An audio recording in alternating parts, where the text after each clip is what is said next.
Good evening, and thank you for joining us to usher in International Women's Day. I'm Ninna Kler, the curator of Seven Acts of a Woman's Life. It's an event that I put together to be able to celebrate the many acts that we women juggle in the theater of our life. We're on day two. Actually, day one went off fabulously yesterday. We had conversations on balancing work and home life, on womanhood, on well-being, and I'm so excited about the upcoming conversations of day two. But before we start, I'd like to thank our partners. Quint Fit being our media partner, thank you so much for hosting us. I'd like to thank Mana Wellness for being our well-being partner, Dr. KK Agarwal's HCFI for being our NGO partner, and the Healthy Indian Project for being our healthcare partner. So, today's first conversation is about how we can own our trauma and our pleasure in relationships. Because if we don't own our stories, there's no way in hell that we can have healthy relationships. So, joining me on this panel are three amazing people. I'm so happy that I was able to get them together. We have with us Neha Bhatt, who is a licensed art focused sex and trauma therapist and a writer, known as the Indian sex therapist on social media, famously known as the Indian sex therapist. Thank you for joining, Neha. We have with us Tia. Tia is a fashion stylist, blogger, poet, and performer. And I'm so happy that Parthivi introduced me to her, because the moment I just said hello to Tia, it was like, oh my God, there's like some kind of major resonance over here. So I'm so happy to have you as well, Tia. And Hi. and and Varun Mathur, an artist, filmmaker, writer, and director who has worked on multiple national and international productions, including feature film, The Owner, who's joining us after, thank you so much, Varun, after a grueling 11-hour journey. I really appreciate that you made the time. But like I told you, you're looking beautiful, handsome as ever. So thank you so much for joining in. How's it going? Lovely, lovely, lovely. So we have 40 minutes to make this happen. Not enough time to do justice to this panel, but I'm going to start off with you, Neha, and if everybody else could be muted in the meanwhile, it would be wonderful. So Neha, I want to know, how does trauma show up in relationships? I think I mentioned to you that since 13 years, basically since I came back to India after my separation and all that drama in my life, I just cannot sleep next to anybody. Cannot. So I mean, for me, that's how trauma has shown up, and I continue to work on myself. I mean, with my therapist, with my healer. I mean, my mother asks me, Neha, where all my money goes, and that's where it goes, right, on the work. So how does trauma show up in relationships for women? Thank you, Nina. Hello, Varun, and hi, Tia. Lovely to be here with you today, and hello to everyone else who's watching.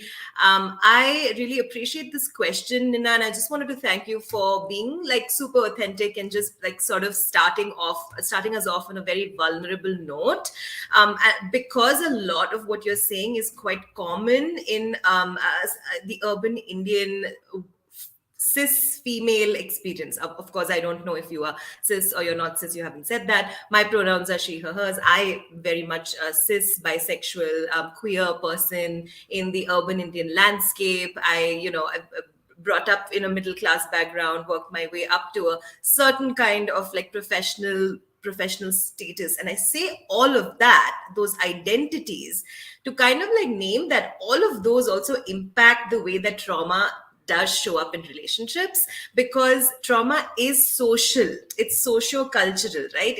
It's not really only the thing that happens between me and myself and me and my brain. It is things that are done to me, and then the way that my brain learns to respond to that trauma over time. So I know this is sounding a little bit like a lecture, but I hope it's not. Please forgive me if it is. I just want to like sort of like paint that framing to answer this question about how, because a lot of the times, Nana, people will expect, specifically women, men, of course, but specifically women, to sort of jump over events that happen in their life in the urban Indian context, right? Like, so 13, like until 13, you're told, no way, don't date, don't date, don't date. And then suddenly you're like asked to measure the length of your skirt, like depending on who your mom is, like either you're asked to be, very pretty, or you're asked to not be pretty at all. Then you like sort of like jump over those milestones about identity development. You become 20, and then suddenly everybody in your family is telling you like, come on, think of your future, and then suddenly it's sex, and then after sex it's children, and then it's supposed to be like dead, right? Like you're supposed to be done with with your sexuality by the time you're like in your 30s, because clearly it has to be missionary position and that's it, like for the rest of your life. So I think this is quite unrealistic and super pressurizing. And what's happening right now is that so many people are speaking up about not being happy or not being satisfied. And in that way, we are also in a cultural trauma sort of transition right now, as I write a lot in my work. Like we are transitioning as a society. So the definition of trauma is kind of changing. It's becoming a little more dilute. And we are seeing that a lot of our traumas, specifically as women, are related. So as you say that, you haven't been able to sleep next to someone for the last 13 years. One way for me to frame that would be, maybe that's a coping for your nervous system to feel safe and protected. And I don't know if I'm anyone to come in and say that that's not, like, let's fix that. Maybe your nervous system really feels secure in your own presence and doesn't feel secure in anybody else's presence, because it's built like that's its way to cope, in through trauma. So I hope I'm making sense, and I'll speak more as the questions progress.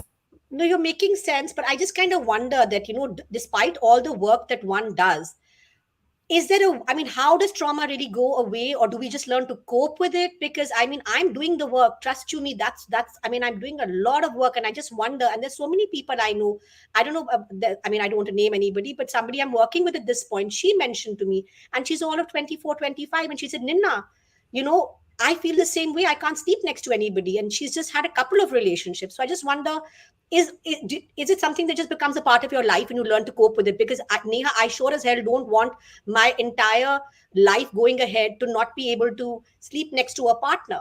Do you know what Okay. I'm saying? So do Yeah, people and, ever and overcome trauma?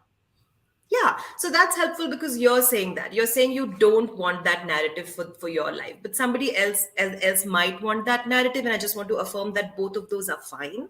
It's not Mhm. like there is one narrative that is better than the other narrative. If someone doesn't want to sleep next to someone for the rest of their life because they have experienced a certain kind of trauma, that is absolutely their choice. And I want to be fully affirming of that agency.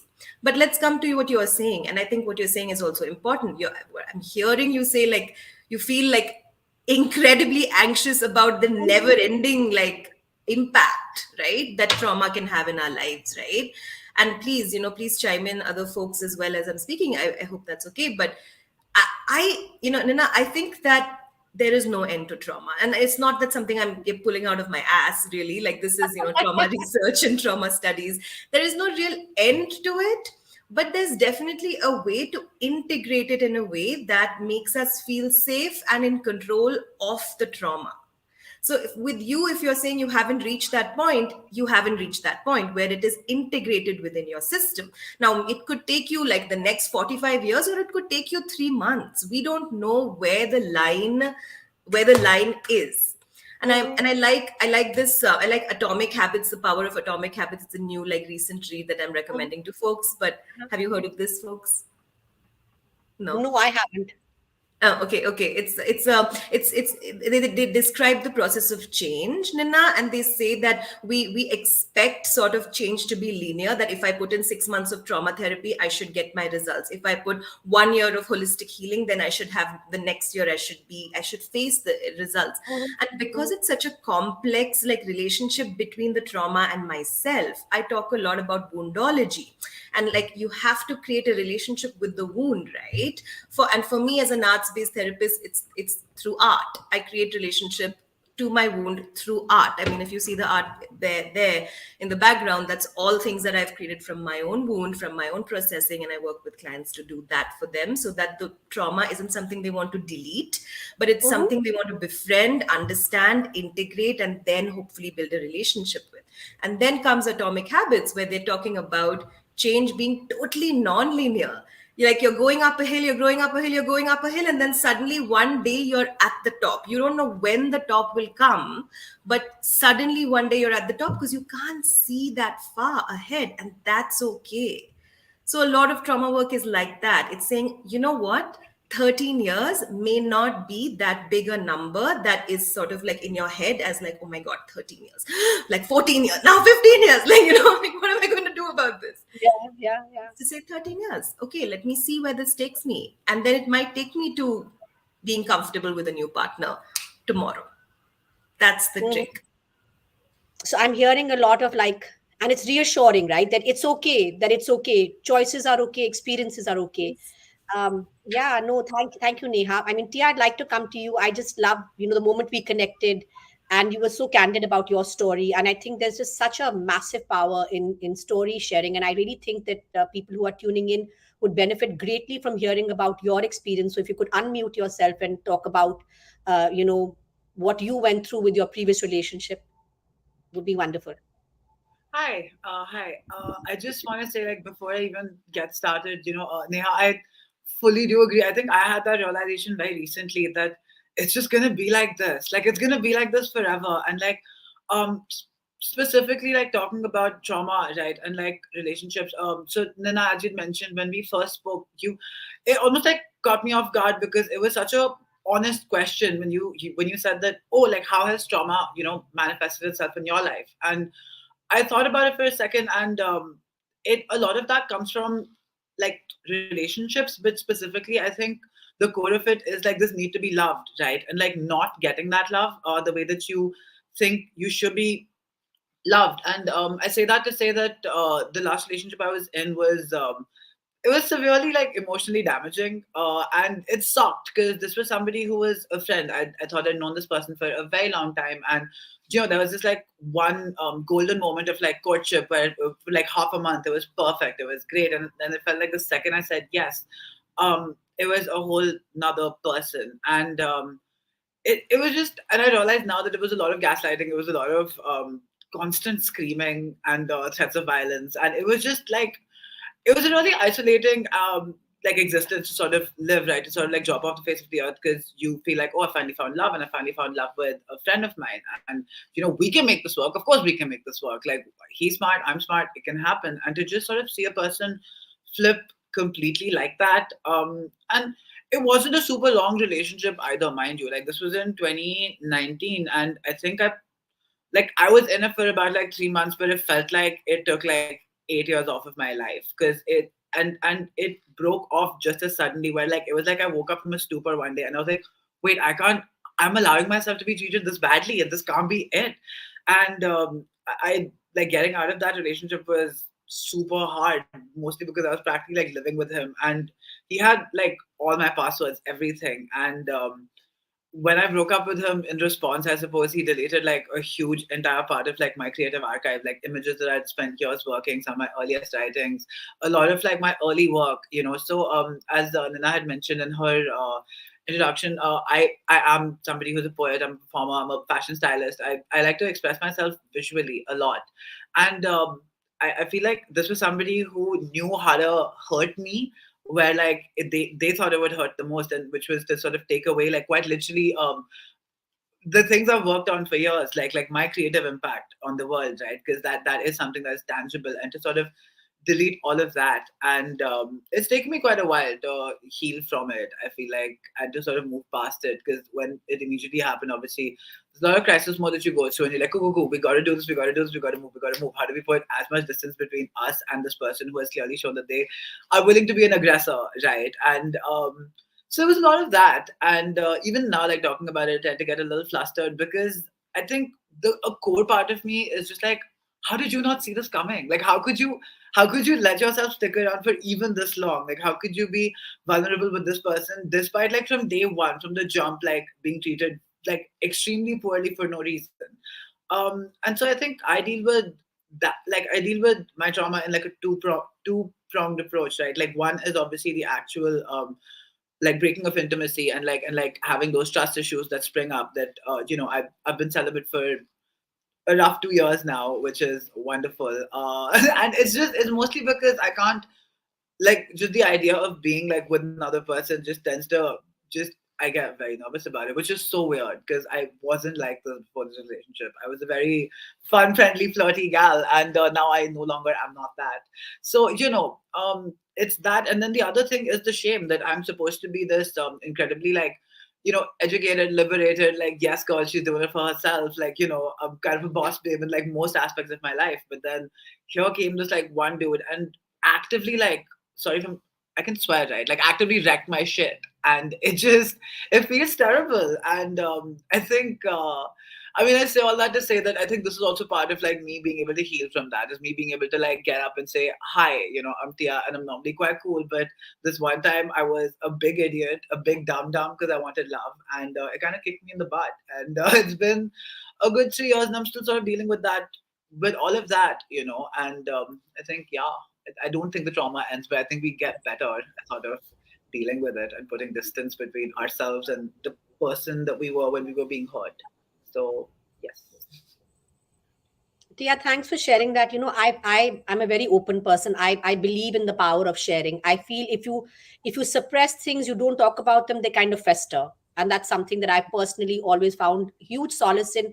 That when I talk about something that's bothered me, I feel so much better. I really appreciate your candor, Tia, and I totally related to what you spoke about. Like when we connected, 3 months can feel like 8 years. My previous relationship was 4 months, and it felt like 4 years. It was so intense, and so thanks for that, Tia. I'll come back to you. The worst ones always are, right? Like, they're super intense. And it's just, Yes, yeah. yes. But thank you for sharing that, Tia. Varun, I'd like to come to you. When we met, we spoke about relationships and the way that we view life. And one of the things that you did talk about was that you've had like narc experiences, right? So I'd like to know, how has trauma shown up in your life? Um, well, there's been, of course, life-threatening illness, which is already built as a base when I was an infant. But then subsequently, in teenage years and then subsequently 20s, there were very difficult patches with partners, with parents, and toxic systems that are built on industrialized hierarchies, essentially. And to be able to understand that you're not the center of the problem in that sense, after many years of going through all of that, and to understand that society in general is built on a narrative where trauma is normalized. Industrial society is continuously normalizing this kind of way of living, where people can be used as objects. People can be looked at. And I think Instagram is a really great example of that, which is that you've essentially normalized consumption of a human being for under 7 seconds. Right? Dating apps work like that. Right? I mean, we've all been on them at one point or the other. But my analysis of that is that this constant hankering for partnerships, for love, and all of that was seeded in a very different way through globalization. And these are very difficult narratives to untangle. But I think even though they bring a lot of, let's say, freedom, there's still a lot of complexity to how it's working and how the individual identity itself has been imperialized.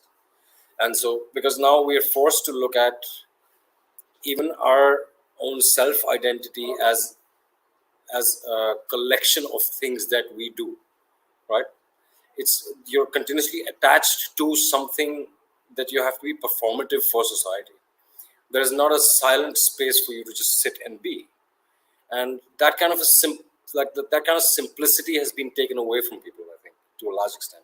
And so then you have this kind of, whether the definitions that one might go by does not matter anymore, because now you're just looking for the perfect fit to the jigsaw piece, and it doesn't exist, right?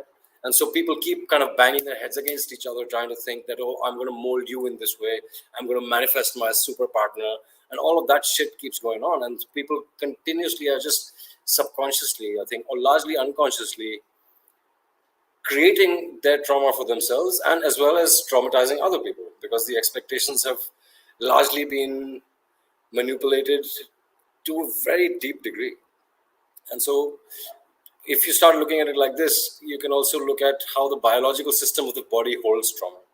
For example, there's really great research about the vagus nerve and the polyvagal theory, and how those things are unconscious triggers and your cognitive map on how you attach yourself to certain ideologies and ideas rather than others, and why that happens. So your kind of equilibrium is completely shaken up, and you're continuously surrounded by fear, basically fear all the time. So in this kind of a system, it's very hard to find healing because the system doesn't allow it.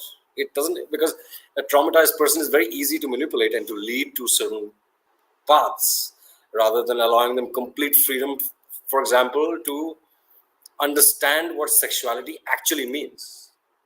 What does it actually mean apart from the physical act? What is it? Because I started writing a film about this many years ago, and I should get back to it. But the idea that somebody who owns their own sexuality means the responsibility that of the emotion, the emotions, the mental scape, and the spiritual scape that comes along with it.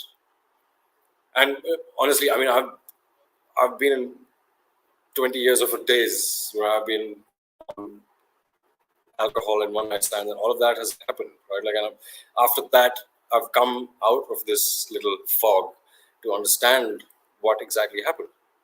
And what I was saying was that connection, we are not taught.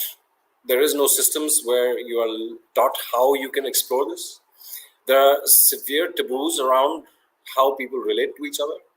So you already have a preset template on how to judge someone. You don't even have to think of it consciously. It's already working, right? Like, it's already there. And so you're sifting through this whole world with this cognitive map and a very unexplored sexuality. And that, of course, is going to lead everybody to trauma. Like, there's no question about that. Because in my opinion, if people understood the unity of the four fields, so to speak, let's say the mental field, the emotional field, the spiritual field, and the sexual field, if people understood the composite and what it really means to have that kind of an exchange, then you have to be very responsible for yourself as well as for the other person. And suddenly you have, like, if you can draw the map again of society, then you don't need policing. You don't need the kind of arbitrary, tyrannical kind of models of societal control that we see right now. And it's only because the unconscious and the subconscious are completely violent. They're not tamed, they're not controlled in that sense. Because there's no place where you can go and actually get initiated about this stuff, right? Like, there's no... Varun, I have to be very honest. I mean, for me, my conversations with you on Instagram have sort of triggered so much in my head. I mean, not triggered is a wrong word. It's sort of like opened up a whole new dimension for me, because I never thought of this. I never thought of this capitalist sort of narrative that you're talking about, how the imperialistic lens. I never thought of all of that. So I really appreciate your point of view. But while I was listening to you talk, I was going all over the place, because there's so many points that you've sort of come up with. I mean, one of the things is that the whole rotate. I don't know if you follow this person called Freddie Birdie on social media. He's a content person. So he had this image up a couple of days ago about relationships today, and there was a rotating door. So literally, gone, next, I can delete you. I mean, in fact, I matched with somebody on Bumble last week, and then he said something. Oh, I just noticed in your bio you said you're not interested in anybody who's even kind of married and only separated. If you like, you can unmatch with me. And he was so nonchalant about it. And I said, ha ha. I said, goodness gracious. I said, do you realize how dispensable we human beings have become to each other? We might have spoken about some interesting stuff and connected, but you know what? I can do without you. And another thing that you spoke about, and that's what I want to come back to Neha with now, is pretty privilege, Varun. I don't know if you realize that you kind of made me think of that, because when I met you, I thought, oh my God, look at this hottie. He can possibly never have any problems in his life. And then you tell me you've had like narc abuse. I'm like, holy shit, such a cutie. How can it happen to him? But see, that's the mindset. That's my experience of life. That, you know what? Oh, if you're good looking, shit can never happen. So Neha, I mean, this is a question that I wanted to ask you. That people believe that pretty privilege. Varun, could you mute yourself, please? There's a little echo there. So Neha, people believe that pretty privilege precludes you from trauma, and promises you pleasure. So, what are your thoughts on this? It's such a it's right to a violent subconscious unconscious, like as Varun just pointed out, and as Tia was saying earlier, like being so I love, Tia, that you're doing your makeup, and like I love that this moment that I've like suddenly focused on you talking about the idea of makeup, prettiness, femininity, the performance of a certain kind of femininity, meaning that I'm somehow safe from rape culture, or I'm safe from mean culture, I'm safe from bullying culture. I mean, these are the things, not that Tia, you're saying any of this. These are the things that are projected upon a certain kind of like performance of pretty, right? And so like I think that's absolutely valid. I mean, it that framing of pretty privilege, like precluding people from a certain kind of like harm in some way, is an absolutely valid stereotype that we do live with, and that we have to like navigate. Absolutely true. And I just want to bring in like a certain example here, which I think might land some of the things that have been said here. So I work with this incredible person who has experienced rape like 16 times. And I sort of like write about her narrative a lot. She's given me her consent. Identities and names changed, of course. If you're watching this, you know that I'm not like revealing your story. And like there's a lot of, and she's extremely conventionally beautiful. And people would just not believe this when she would go to home to her partner and say that her partner that she met after the serial abuser, she met this wonderfully like extremely like feminine seeming masculine man that she like connected with, and they've been in a relationship for the last like seven years. But in those 7 years there's been all this processing of the 16 attempts of rape, right? Because each time she goes and like speaks about this to her partner goes, but really, I mean, yeah, I know, but like, don't you think that the guy was just like super attracted to you? Don't you think this? Don't you think that? Now, the guy's a really sweetie, like he's a sweetheart, but the violence in the subconscious that he's been brought up in is so like it's so big that it actually stops him from being intimate with his partner, because he says, well, if she's been raped these many times and she's been basically abused, what am I doing in her life? How can I penetrate? Like, I'm talking about intercourse now, very specifically like sexual intercourse, right? How can I penetrate? How can I have how can a part of my body be part of her body when she's gone through so much? So he's brought it back to his self-worth, and it's complete trauma dynamics in some ways, where he is now acting exactly like a trauma perpetrator, where he's deleting herself from what she needs as care. She needs his care, she needs his penetration, like I'm very bluntly put. She needs his love, she needs his masculinity in that particular sense. But he's taking it away from her because he's saying, I'm not worth your time, and I already know that. And she's been celibate for 7 years after being assaulted 16 times, but they have incredible love together. And so it's this like really, really rich example, right? Where a trauma survivor is saying, I am worth it, dude. Like, come, you are worth it. Let's do this together. Let's build a new narrative together. And so, Tia, to your earlier point, right, when you were saying that we have to sort of like somehow like just be okay with the fact that these are our life narratives, I fully agree with you. We do have to be okay. I just want to caution against the sometimes there's a disappointment or a dejection we feel, right? Like somehow that's equal to like, oh my God, this is my life. I just have to like tolerate it. So in some ways, my client that's what she's doing with the husband, and the husband is doing this to her. They're saying we just have to tolerate each other because clearly I'm not worth you, and the other one is going, I'm not worth you. And like, that is, I think, where a lot of people are taking trauma healing work right now, where there's a lot of talk on Instagram, to your point, Varun. Also, like, there's a lot of like talk, commodification of even trauma theory. But the anti, the oppositional point of view becomes then, okay, then I just have to like, I guess I just have to live my life exactly how it is. I just have to like deal and tolerate, and then I don't know, there is no healing. It becomes very dejectionary. It becomes very dejected. And so there is a middle path, and that middle path to me is where we uncover these pretty privileged stereotypes. We really bring in subconscious into a relationship, we are able to process the warts with each other. Because if you can't see each other's warts together, you're not going to have good sex. You're not going to want to be intimate. You're going to want to protect your warts.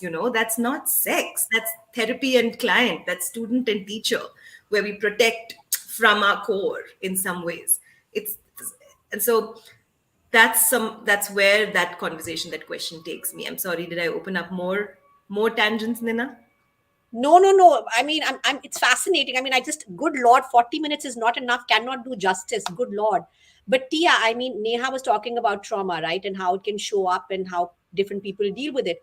How have you rebuilt your life post what happened to you? Because huge parts of your being have been deleted. Your work, which is, such a huge part of your being. How have you rebuilt yourself? If you could unmute yourself, please. So I think for me, it's actually like the way I've done it has. I think the first thing I had to get over was this idea that okay, just because someone like took away something that meant a lot to me doesn't mean that they've not taken away my ability to do it. Right? Like I had to remind myself that like my archive of images was not me. It was something I did. And yeah, it would have been nice to like look back at those memories, but it doesn't take away my ability to do exactly that, probably better, because I have grown since I was, whatever ages I was when those archives were happening. And when all that early work, if it's gone, it's gone. It doesn't take away the experiences I had doing it, the value it added to my life and my repertoire as a creative. And I think just starting with that and then just sort of picking up and moving right along, it took me a while to be able to write poetry again, because it felt really hard to do that and to like not have the ability to like go back and like remind myself, oh, that was a really good piece that I wrote. Because sometimes I think, at least for me as a creative person, I like to have those anchors to look back at and be like, yeah, I did do that. That was kind of cool, and therefore I can like take that energy and push forward with it. So I just realized I had to like build new anchors, and I think weirdly enough, right after like all of that happened, I started immediately performing with a nightlife troupe. I this thing got booked to perform poetry at Magnetic Fields. I've gone and like danced for like 1,000 people, and it's been insane.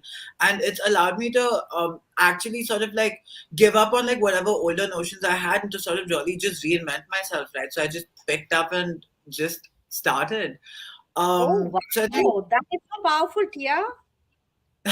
thank you. I mean, and then like a pandy happened, and it's been a lot about like just constantly picking the pieces up, and I think a friend of mine, once told me that like being in any kind of like depressive spiral or like any kind of like trauma response, it's a lot like being down in like a cave, like in the dark. But if you sort of like reach your hand out, you'll find that there are so many people around you right down there in the darkness with you, and they can always like help you get out. And I think being able to lean on my friends, being able to lean on like, because I do have a lot of unshakable faith in myself, and I think one has How to have that. lovely. Absolutely has to have that. And I just said, yeah, cool. I will restart my Instagram. I will restart doing shoots. I will branch out more. I'll take more risks. Now I'll do weird things, I guess. It's been pretty cool. Lovely, lovely. Thank you for sharing that, Tia. We have like 7 minutes to go, and there are two questions that I want to ask. Varun, I want to ask you about how do you own pleasure and trauma in your relationships, and then after that, Neha, I have to ask you about dating apps. So let's be mindful of the time. We have 7 minutes, and we have to do justice to these 7 minutes. So Varun, you go, please. In the dark Okay. cave, Tia, you were talking about the cave. There, the man is in the cave.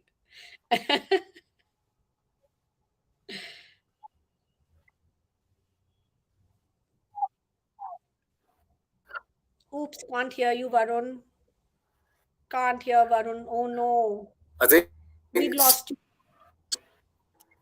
Hmm. Can you hear me? Yes, I can hear you Can you now. hear me? Yes, I can hear you. Okay. All right. So what I was saying, I think there's a separation between what my personal creative endeavor might be and what I am collaborating with emotionally and mentally with a partner. And that kind of it's a third entity that's born. You're giving birth to a third entity that's the two of you.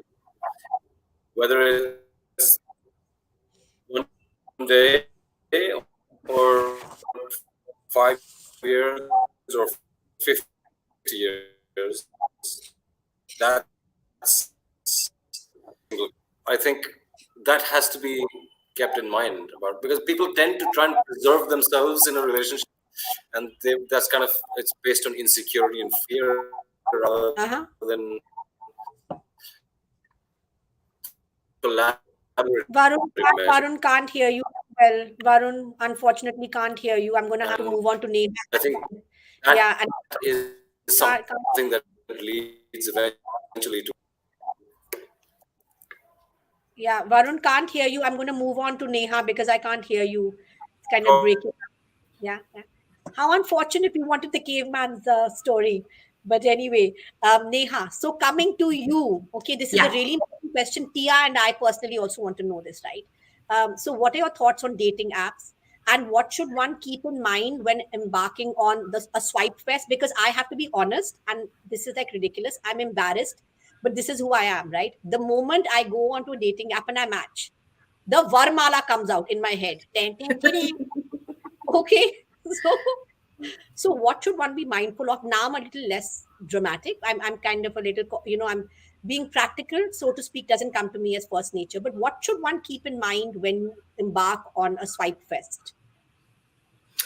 My therapist always told me, and she's this lovely, lovely older, like I love the elder energy, right? And so she's this elder person, who's like, this should be fun for you. She's like, is sexuality should be fun, dating should be fun, and I think for a long time, dating apps were giving us the idea, selling us the idea of fun, but they were not really actually meeting the promise that it's actually going to be fun. Because somewhere it started becoming a lot of work. So I remember, like, historically, when there was only OkCupid and there was Shadi.com in India, there were two very separate ways to do this. Okay, Shadi.com was permanent relationship. OkCupid was for literally like the weirdos, and I was one of the weirdos on it, like really trying to meet like new friends. I'm very pro technology, and I was just like, let me see where this takes me, right? And years went by, and then it became this Bumble, Hinge, I mean Tinder. I mean, I'm not attacking any of these brands. I'm saying there are lots and lots of options that are now in the market. So I feel like it is one of the parts of living in a traumatized society is that we have to accept that this is how people meet today. People are getting married off of Tinder, people are getting married off of Bumble. It is just the reality. This is how people are meeting today. I've been telling a lot of folks who are very interested in meeting people to say that set timers for yourself. Like, be okay that you're going to have an on and off relationship with a dating app. You're not going to be always on it, like looking at a career, like trying to do like interviews, but you're also not always going to be off it. The moment you're going to feel a little bit lonely, a little bit maybe drunk, a little bit, I don't know. There are many reasons to get on it. Allow yourself that flexibility to have an on and off relationship.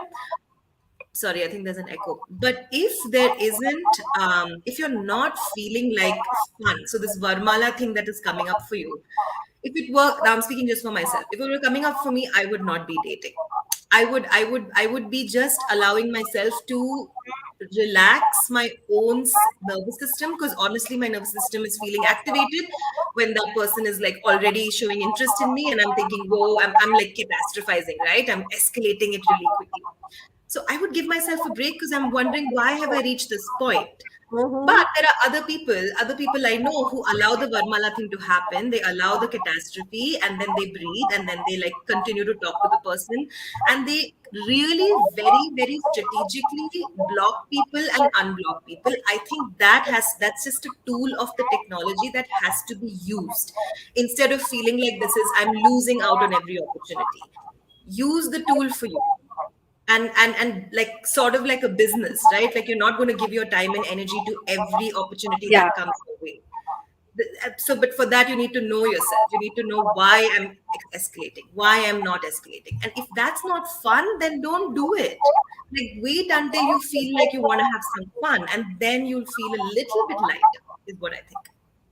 You know what? Actually, this time round, for the first time, I mean, my entire life, my friends have told me, "Now, oh God, you're so hectic. You want to make it serious so quickly." This is the first time I'm taking nothing seriously. So, I mean, I'm proud of myself. I've gotten to this point, but 40 minutes, no justice, but it's been so wonderful having the three of you and really appreciate you taking the time. But in the interest of time, we're going to have to sign out of this panel. And thank you so much for joining Neha, Tia, and Varun. It was really fun talking to you guys. Same And here.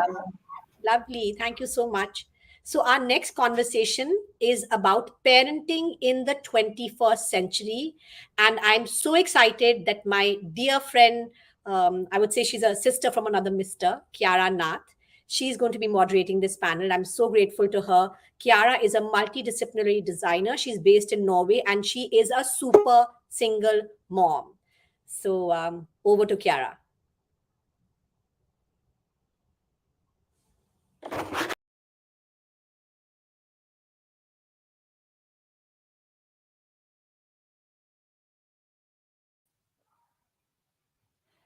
Hi. Thanks for that glowing introduction, Nina. I'm not sure that I qualify on every rung, but we are all, I think, fumbling our way through parenting to some extent, and generationally so. I think my parents would probably say the same thing. But without further ado, I would like to see and then introduce the three other participants today.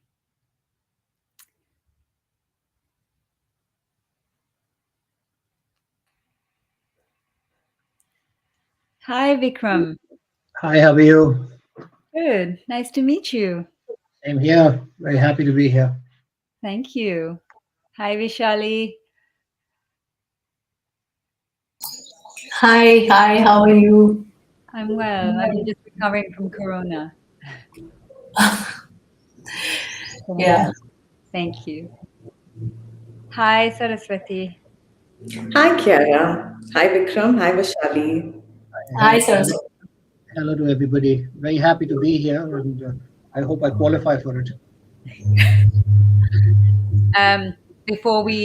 Before the timer started, I was saying that there is no right path to parenting, and I think we're all sort of to some extent fumbling our way along. So, without raising the bar too much, let's begin, because 40 minutes is really a sneeze and doesn't do this subject or any subject justice. But thank you, Nina, for allowing all of us to be here today. And yeah, I hope this is going to be fun. So I don't know anybody here, and you don't know me. And so let's start at ground zero and introduce ourselves. Saraswati, all yours.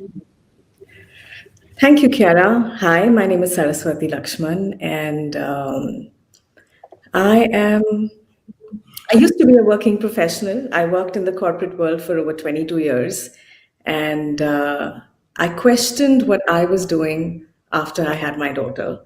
And the entire balancing act, if we may call it, between work and parenting made me really kind of figure out what I wanted to do next in life. I took a brief pause, rediscovered myself, and now I'm a life coach and I support working mothers because I believe that the journey for me at some level was a little traumatic. And I just feel that culturally, while we're wearing the pants at work, share the load is an advertising slogan which works really well, but does it really apply at home? So, and I've often heard people say you need a village to raise a child. I had to be fortunate enough to live in a place called ATS Village, where Vaishali also resides. But yes, I took a brief pause. I've changed careers and I'm absolutely enjoying this new phase of motherhood, parenting, and my new career. It's helped me rediscover myself. How old is your child or children? I have an 8-year-old daughter. Same as me. Lovely. So that's me for now. Okay, thank you. Over to you, Vaishali. Hi, I'm Vaishali and I'm the health editor with The Quint. And I'm also the editor for our health website vertical called fit.thequint.com. And it's so lovely to meet Saraswati. We happen to be neighbors, or I think we were neighbors. I think you moved to another city right now. And our children, our daughter, like my younger daughter and her younger daughter, go to the same school. I've got two young daughters. I've got one 12-year-old and one 8-year-old. I have always been a working mother. I've been a journalist throughout, but I did take about a 3-year break where I wanted to freelance, and I made a few documentaries. So I'm a documentary filmmaker and a writer as well by profession. And that 3-year break that I took was supposedly to spend more time with my children, but I actually ended up working even harder during those 3 years. Anyone in the freelance world will tell you that it's never that simple. So my daughters have always seen me work. They've always seen me, work long hours, travel. They've grown up seeing me. Completely getting involved with my work and then fighting to find time for them, etc. But they've made their peace with it. They've made their peace with it. And then the fact that we had a lockdown and 2 years of working from home, and then they got to see what I do a little bit more closely. They got involved. They got vaguely interested in what I do. So I think we've all made our peace with it, and we all really enjoy the fact that they really enjoy the fact that they have a working home. And so, I mean, it's been an interesting journey overall. Thank you. Before I pass the baton on to the only man, so you're a little bit of a minority today, Vikram. You're going to have to, bear the burden of all the guys out there, because I can see you've got 3 very strong women here. I have a question for both of you ladies, which is that, and this is something I also do, and I think this is very different from how men approach work. This is off the topic. We didn't discuss talking about this, but this is how we have to roll when an interesting idea crops up. And please feel free to interject as well. Somehow, I find myself as well included, we make excuses for when we work. A man never tends to do that. And I don't want to get into the whole mess of patriarchy because that's a Pandora's box. But I heard you speak in a way of sort of why do we make excuses for our girl child, especially? I'm not sure that's necessarily a practical approach, given that everybody's going to have to work in the future. There's going to be no sugar daddies and things like that around. And I wonder when that's going to shift for the real, that we don't, because we're carrying these 2 balls, right? And we're always juggling. And I wonder how it is that in our society, and actually it's a global thing. I sit here in Norway, it is no different. As gender neutral as we'd like to think it is here, it's not the case. The mother always carries the burden of both the home and the work life. So I wonder how you respond to that. Either of you, ladies. Could you expand on what you mean by making an excuse? It always feels like we have to justify the amount of hours we spend at work. I tend to do that. When I work beyond my capacity, let's say, and you have to, like I'm a freelancer too, and you stretch yourself. And I find myself, whether I articulate it in so many words or not, I find myself somehow excusing myself and saying, oh, I'm so sorry, but I had to. Not that this is so exciting. This is the reason of my being. This is what keeps me going every day, because you spend a large amount of your brain capacity thinking about the thing that you work in, especially with these kind of professions, right? I'm not sure a man does that. I don't know. Vikram, does a man tend to do that less, perhaps? Is it even fair to put it like that? A quick introduction. Yes. I'm a son, husband, father. My daughter's 5 years old. I've always been in competitive sports and been in the fitness industry for over 30 years, working in different continents. And just to put perspective to your question and very shortly cut through it, I do have to explain to my 5-year-old why I have to work because for the last 2 years, which were her real memory forming years, we've been in lockdown in Delhi. Otherwise, we were living in two different countries, and I would see her only 1 week in a month because I was practically always on the move. And that has also been the case in my 12-year marriage between two countries where I only saw my wife 100 days in a year. That though it's not a secret to a happy marriage, but that was the life I lived pre-pandemic, and now we've been living together since March 2020. I do agree that there is a challenge and a problem that women always are, either because of certain pressures or because of their own thinking process, find that they have to justify why they work very hard.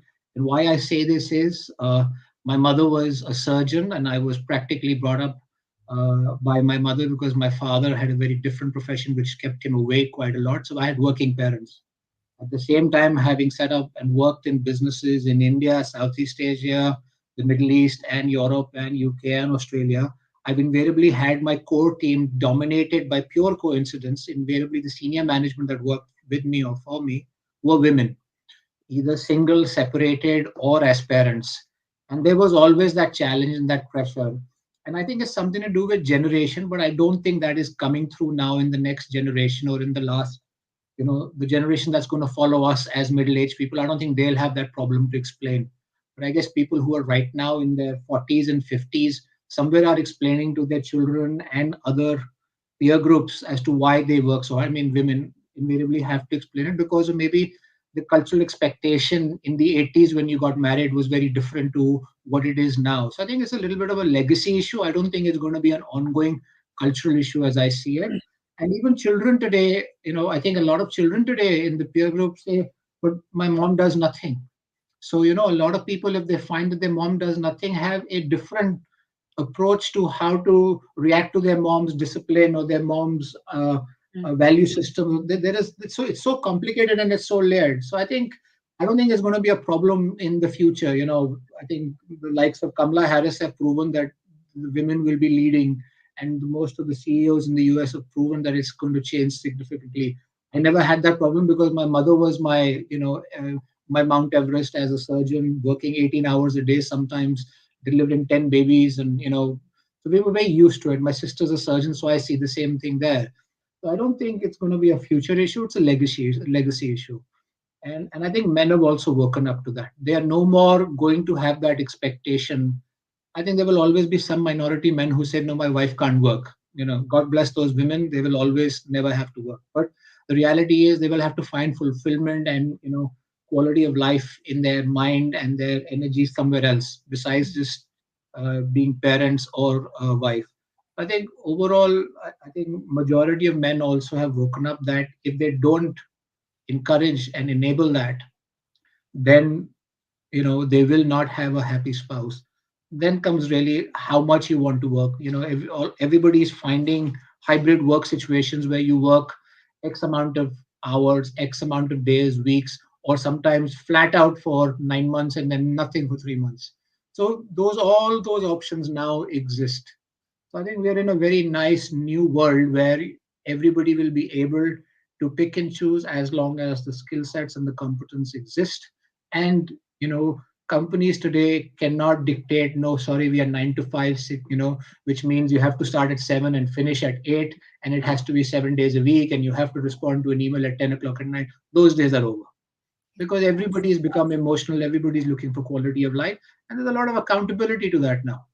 And there's a lot of legislation behind it. There's a lot of rules and regulations behind it, and people don't want to work for an employer like that.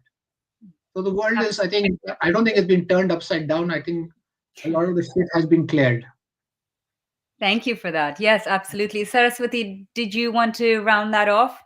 Did you have some thoughts?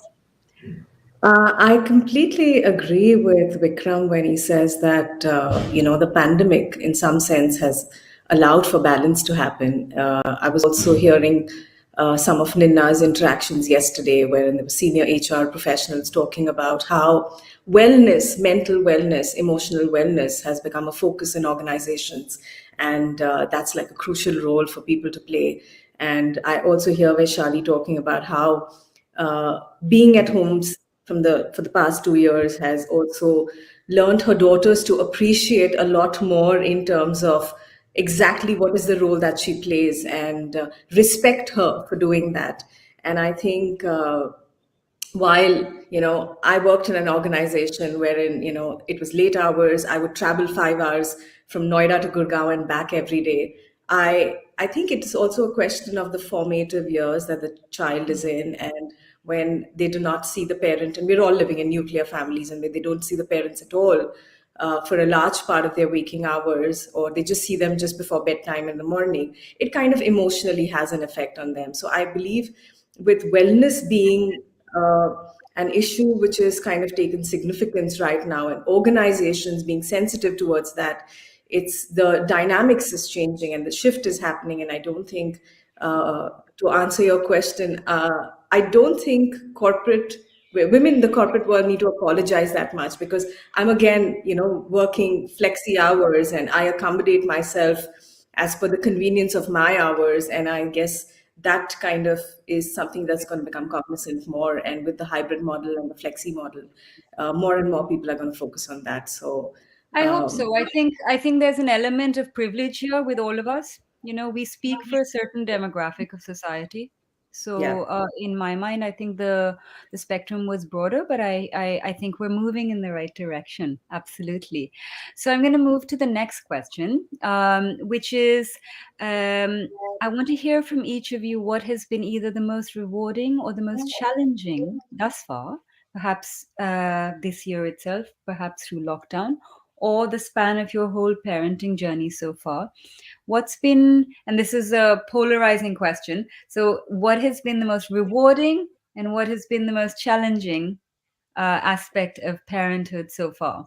And I'm going to start it round with Vikram this time, and we'll go backwards this way. I think the most rewarding thing for me has been time with my daughter, and also my father. I have an 89-year-old father who's like a spoiled brat. So I'm actually playing a parent to two different sets of intelligence, different sets of emotions, because at the end of the day, we all need to realize that an 89-year-old is also a child. uh, you know, so I think it's the time. But I think the most challenging thing that I feel that we will all find coming out of the pandemic, and I see this in my peer group who have kids from the age of 18 to 25, is that now that we've spent so much time with our kids, a lot of them have either developed a lot of issues with those kids because they didn't know them so well earlier, and those issues have come up front central and become very confrontational. A lot of them have found a lot of things that they think with their expectations are completely missing in their kids, or some have been very significantly surprised because a lot of parents have also spent a lot of time with their kids.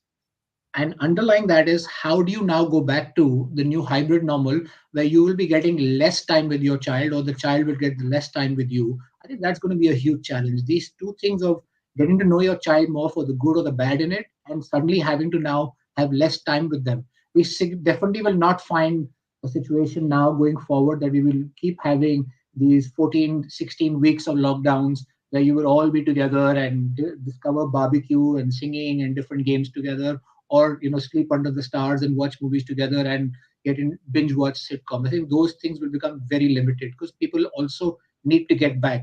Anybody who's 40 or 50 today needs to find the twilight career for themselves or the next phase of their life right now. And I feel people, even though it's going to be hybrid, will be working harder and might have to work longer for the hybrid where it is work and where it's not work, because it's going to get very challenging. It's going to get much harder to earn the same dollar. I think, how do you make your child independent of you in this scenario when you go back to the new normal, or whatever is unfolding right now is going to be a huge challenge. And what you've learned about your child, or what your child also learned about you.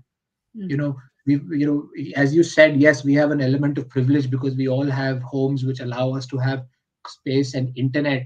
The problem with other demographics is much more extreme.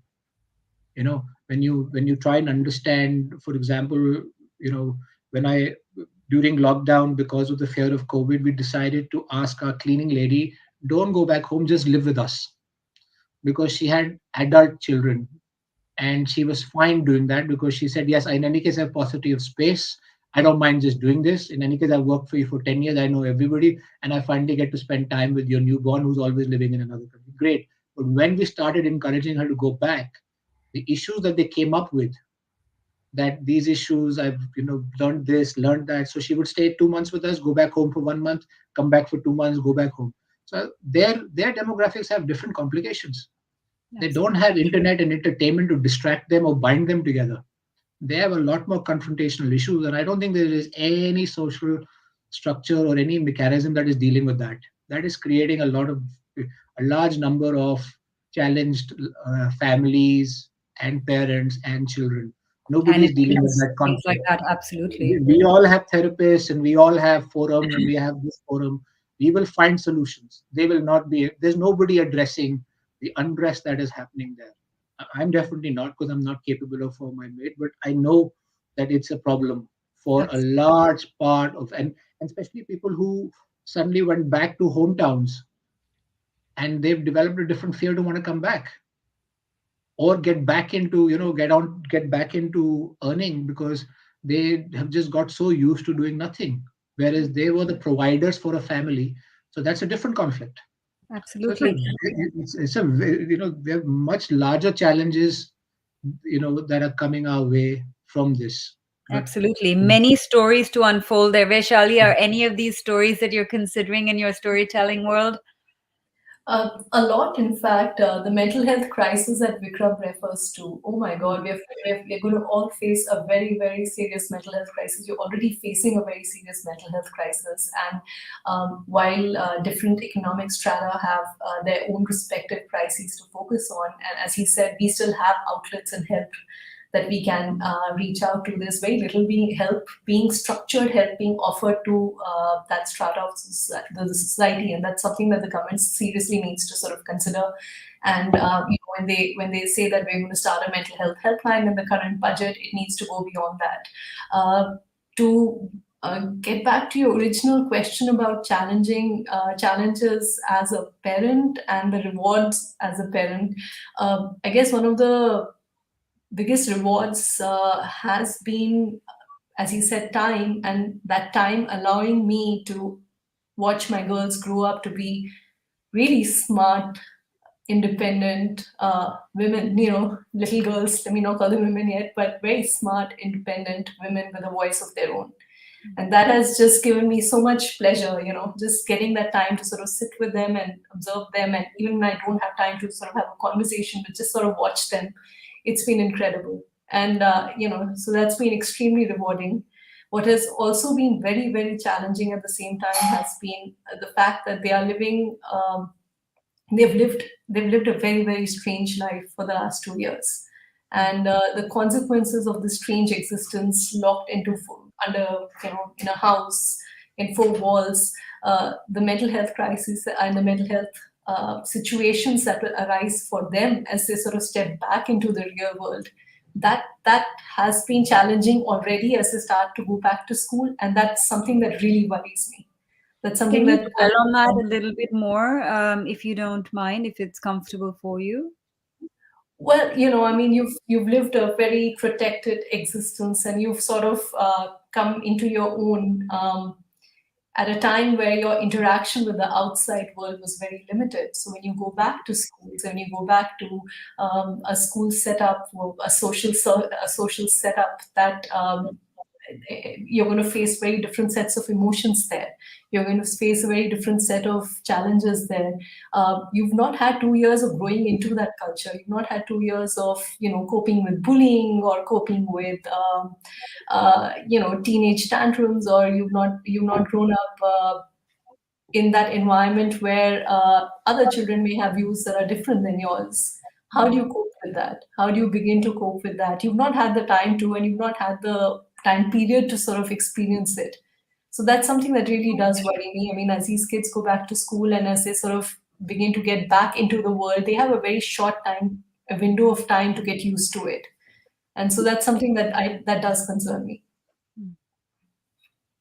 Thank you. Yes, I can imagine the device culture and the developmental, psychological development happening within a confined space without socialization can really impact the way that they interact with each other or figure out how their bodies are changing or how their perception of the world. I mean, it's hard enough for us adults. I can't imagine how hard it is for them with all their exploding brains and, you know, expanding hearts and finding love for the first time or whatever. Absolutely. Saraswati, on to you.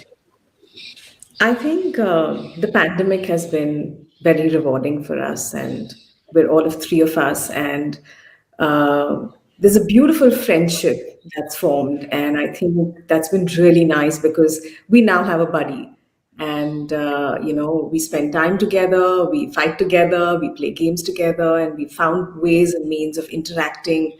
And while we all three of us are very different as people, I think my daughter has kind of created a lovely bond, and it's just great in that sense. So that's been the best part about the most rewarding for us as a parent in this whole journey. I think I will voice a similar challenge that Vaishali has just done from a challenge perspective. So we moved cities during the pandemic, and now we live in Bangalore vis-a-vis Noida earlier.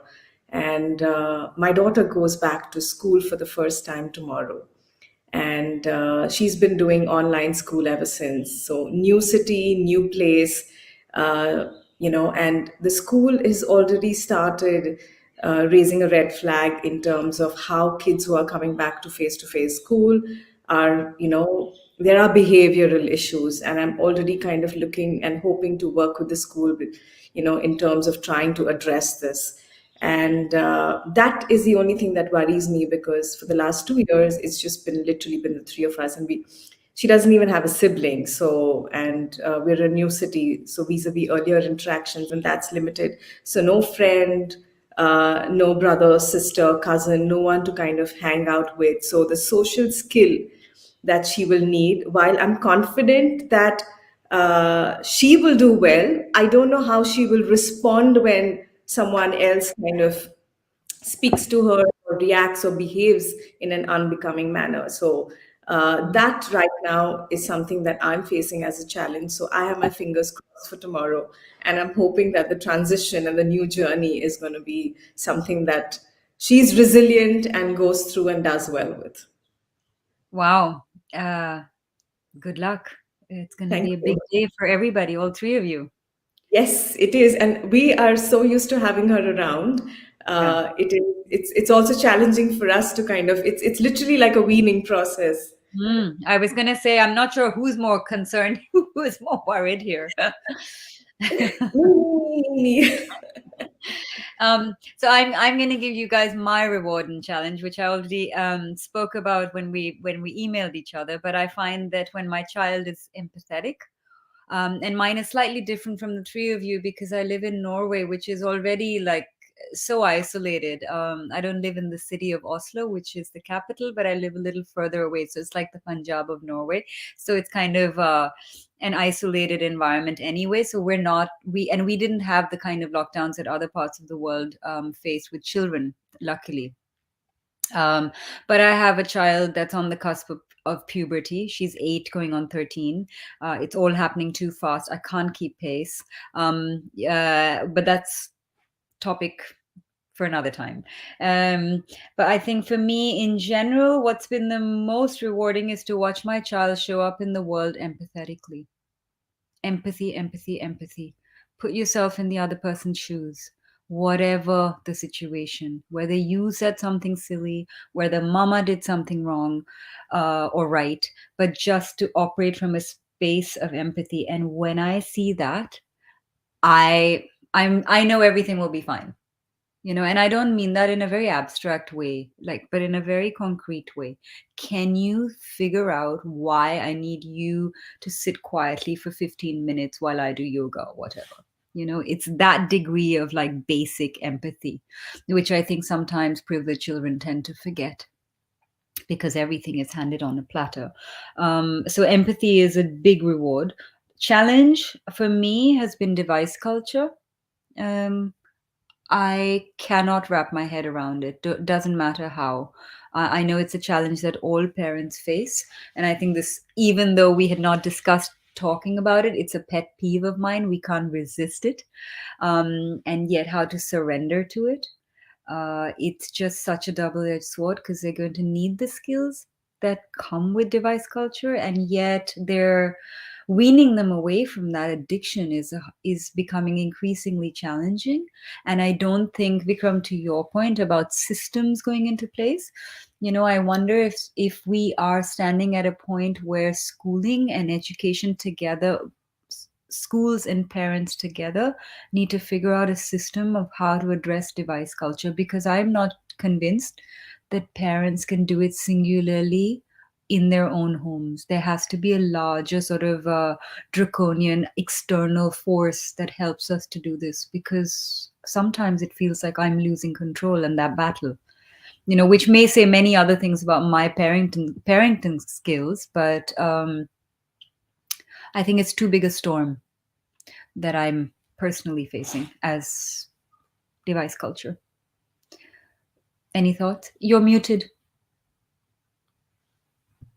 I just want to say something on the device culture. I read a very interesting book. I haven't completed it. It's by Nandan Nelkani of Infosys fame, and it talks about how to develop a process around consumption and use of the device, and he basically says don't try and avoid the device culture. Develop a kind of a system around the device culture where you very clearly have a device for work or creativity, which is a laptop.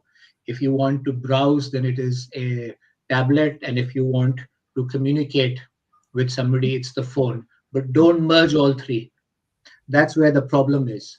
And he says that, and he's given many examples and flowcharts and research behind it. It's a very good book. I can't remember the name completely. It just got launched about a month ago. And they've done a lot of research in putting that out as to why invariably, if we really pick the top 50 names in anything that we talk about, invariably they have a dumb phone. They don't use a smartphone, but they have a tab and they have a laptop or a PC. So they're not devoid of devices, but they very clearly are using the phone for what it is, so that when it's communication, it is communication. When it is something else, then it is something else. And you can't avoid it. And I can share just one quickly. I went through a challenge of getting my daughter to do mental maths with me, which my wife has no problem getting her to do with it because of the way they communicate. But I was able to get my daughter excited, saying, okay, since you're not willing to focus on me and how I'm trying to get you to do mental maths with your book, let's use my stylus and my phone. I'll write out a number and you then use the stylus to tell me what the sums are or what the pluses are or additions and subtractions. I had no problem doing that. But it was not that we were letting her watch something or something, but I had to use that device as a tool. And there's a very interesting saying in this book: with a hammer you can break a house down, with a hammer you can build a house. So you have to decide how you want to use a tool, and if you can put a positive process around it, which is more virtuous than vicious, then you will be fine. We can't avoid it. There is no way you can now avoid the device culture. It's of course got many other problems. It's not just a problem of attention span, ADD and all. It's got a lot of physical problems. It's creating a lot of physicality issues in children. And that's a bigger epidemic. I can talk nonstop about it because we've done a lot of research on it as to, why we talk about diabetes, heart, and various other things. Actually, a lot of the medical profession says there's a pill for everything, but there is no pill for musculoskeletal disorder, which is happening in the young generation.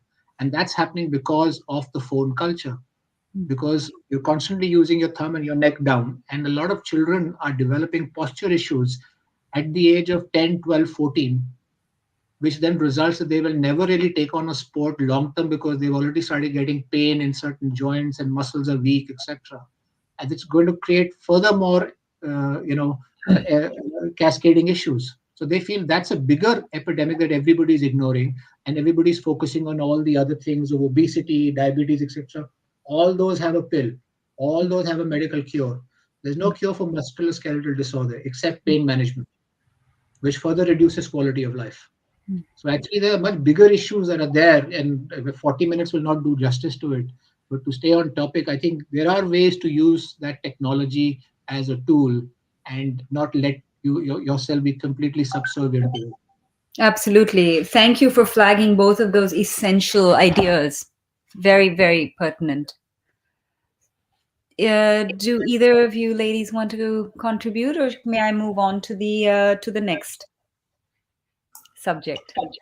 Just one thing, a friend of mine used to tell me, and she has older kids, it's like the second you hand a smartphone over to your child, you've lost the child. And this is something that Vikram is saying that the book refers to. The second you have a tiny device that lets you access anything and everything in the world, uh, there's no you've broken all kinds of barriers for that child. Then there's no difference between your child in India or a teenager in Norway or a young adult in the US, because they have access to same kind of knowledge and same kind of other things that are happening in the big bad world of the internet. So I mean, I think that's a very interesting idea that you limit your phone to a phone and communication device, tablet to browsing, and laptop for writing creativity. I think it's a pretty interesting idea, and it's going to be very difficult to introduce in kids who for last 2 years have been told, here's your device, and now sit in a corner and attend your school and entertain yourself. So it's going to be tough to sort of implement it with them right now, but it is certainly an interesting way to go about it. I agree. I think it's radical, and I think it will happen eventually, just the way you went to work to do work, and just the way you used the telephone and you sat down the corridor and you had the black phone and you just made that one phone call, and then you finished the phone call, had your tea, and left, and that was done. And now we're just multitasking all the time and unable to comprehend all the signals coming at us. But I think a time will come. I agree with that thinking, but it is hard. It is hard to. I think children also watch, obviously, us doing that. So I think we are the carriers of this message, like with everything else, unfortunately. So I had shared a quote with all of you, which I'm going to read again because I find this quote to be very powerful, and it's by a writer, an American writer called Jason Reynolds. And I'd like you to respond to this quote when I share it here also with our audience. He says, "You raise your children not to be followers, but then you never take into consideration that one day maybe they will not follow you. And in that moment, you will either be able to stand on your word or you will be made a hypocrite." Saraswati, I'll throw that at you first.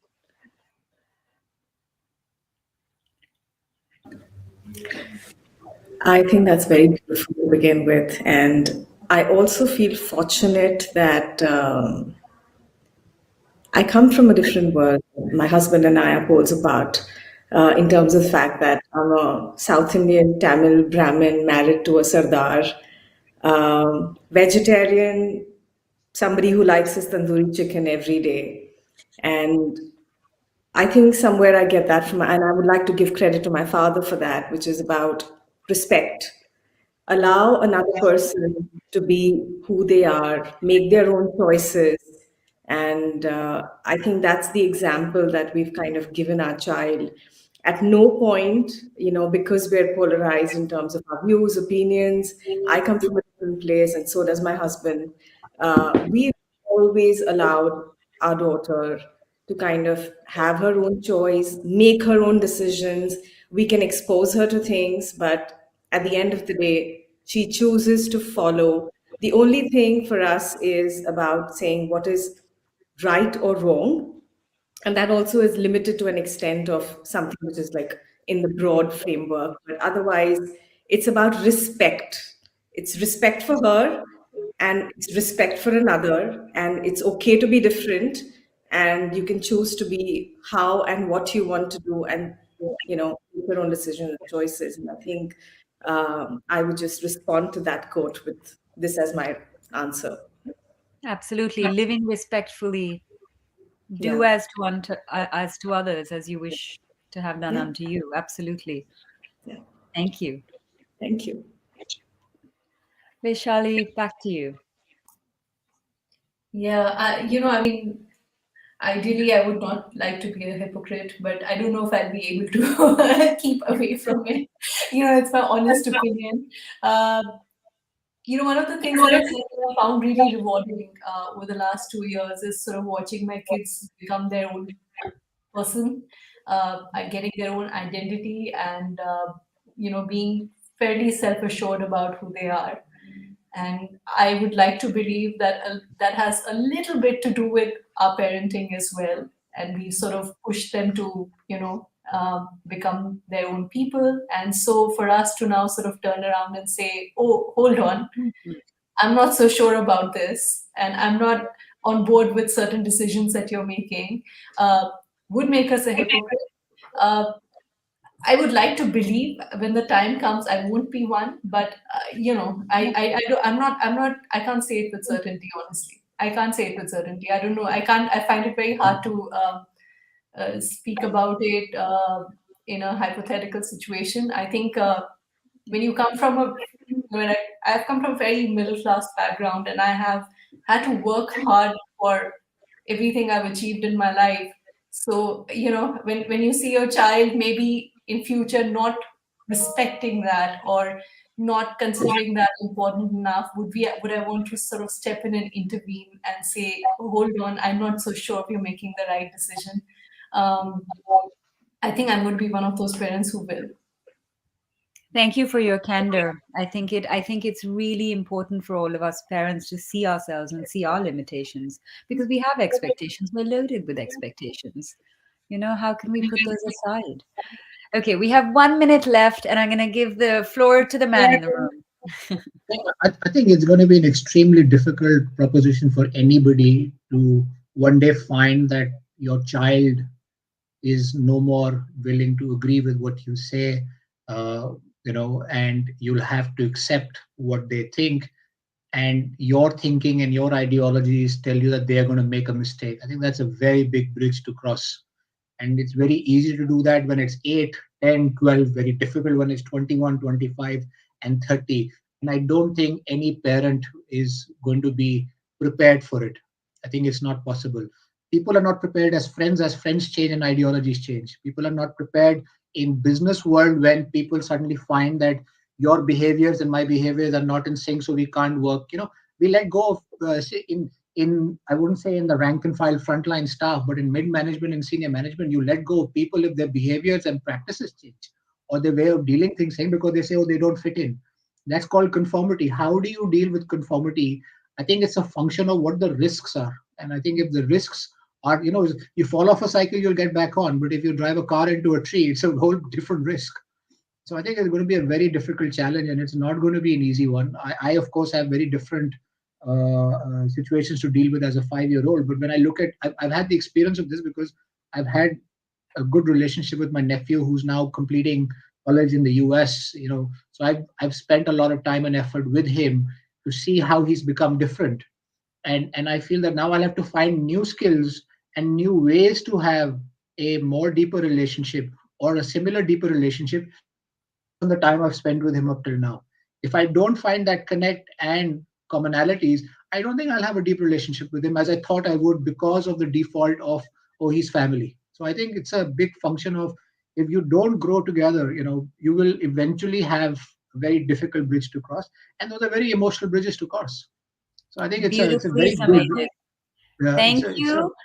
yeah. I'm sorry, but we're out of time. I would love to have this conversation carry on. I think we finally hit on something quite special, and I hope that everybody watching can take this home with them. And perhaps we'll meet again in a year. Thank you. Wish you all the best. Bye-bye. Bye. Thank you. Thank you. Thank you.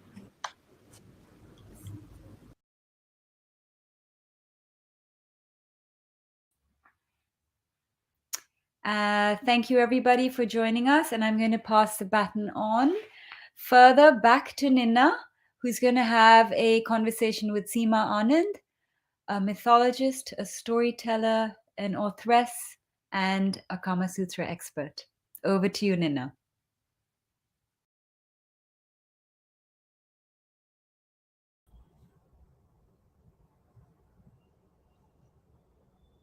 Welcome to Act 6 on the art of storytelling.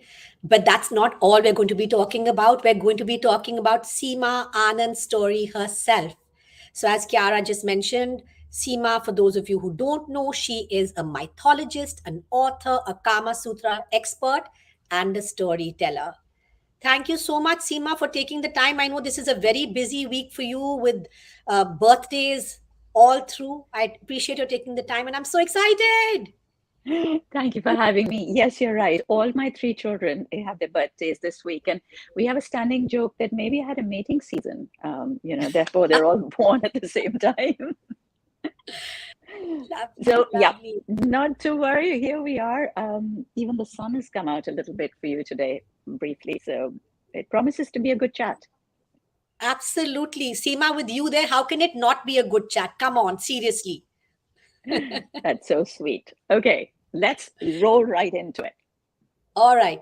So Seema, what's your story, right? I mean, how did you arrive at this? Dilli di kudi, sitting in foreign talking about sex. Okay, so it actually is it's quite a sort of circuitous route. I started off always have been very interested in the idea of stories because I believe, Nina, that the stories that we tell, they define us.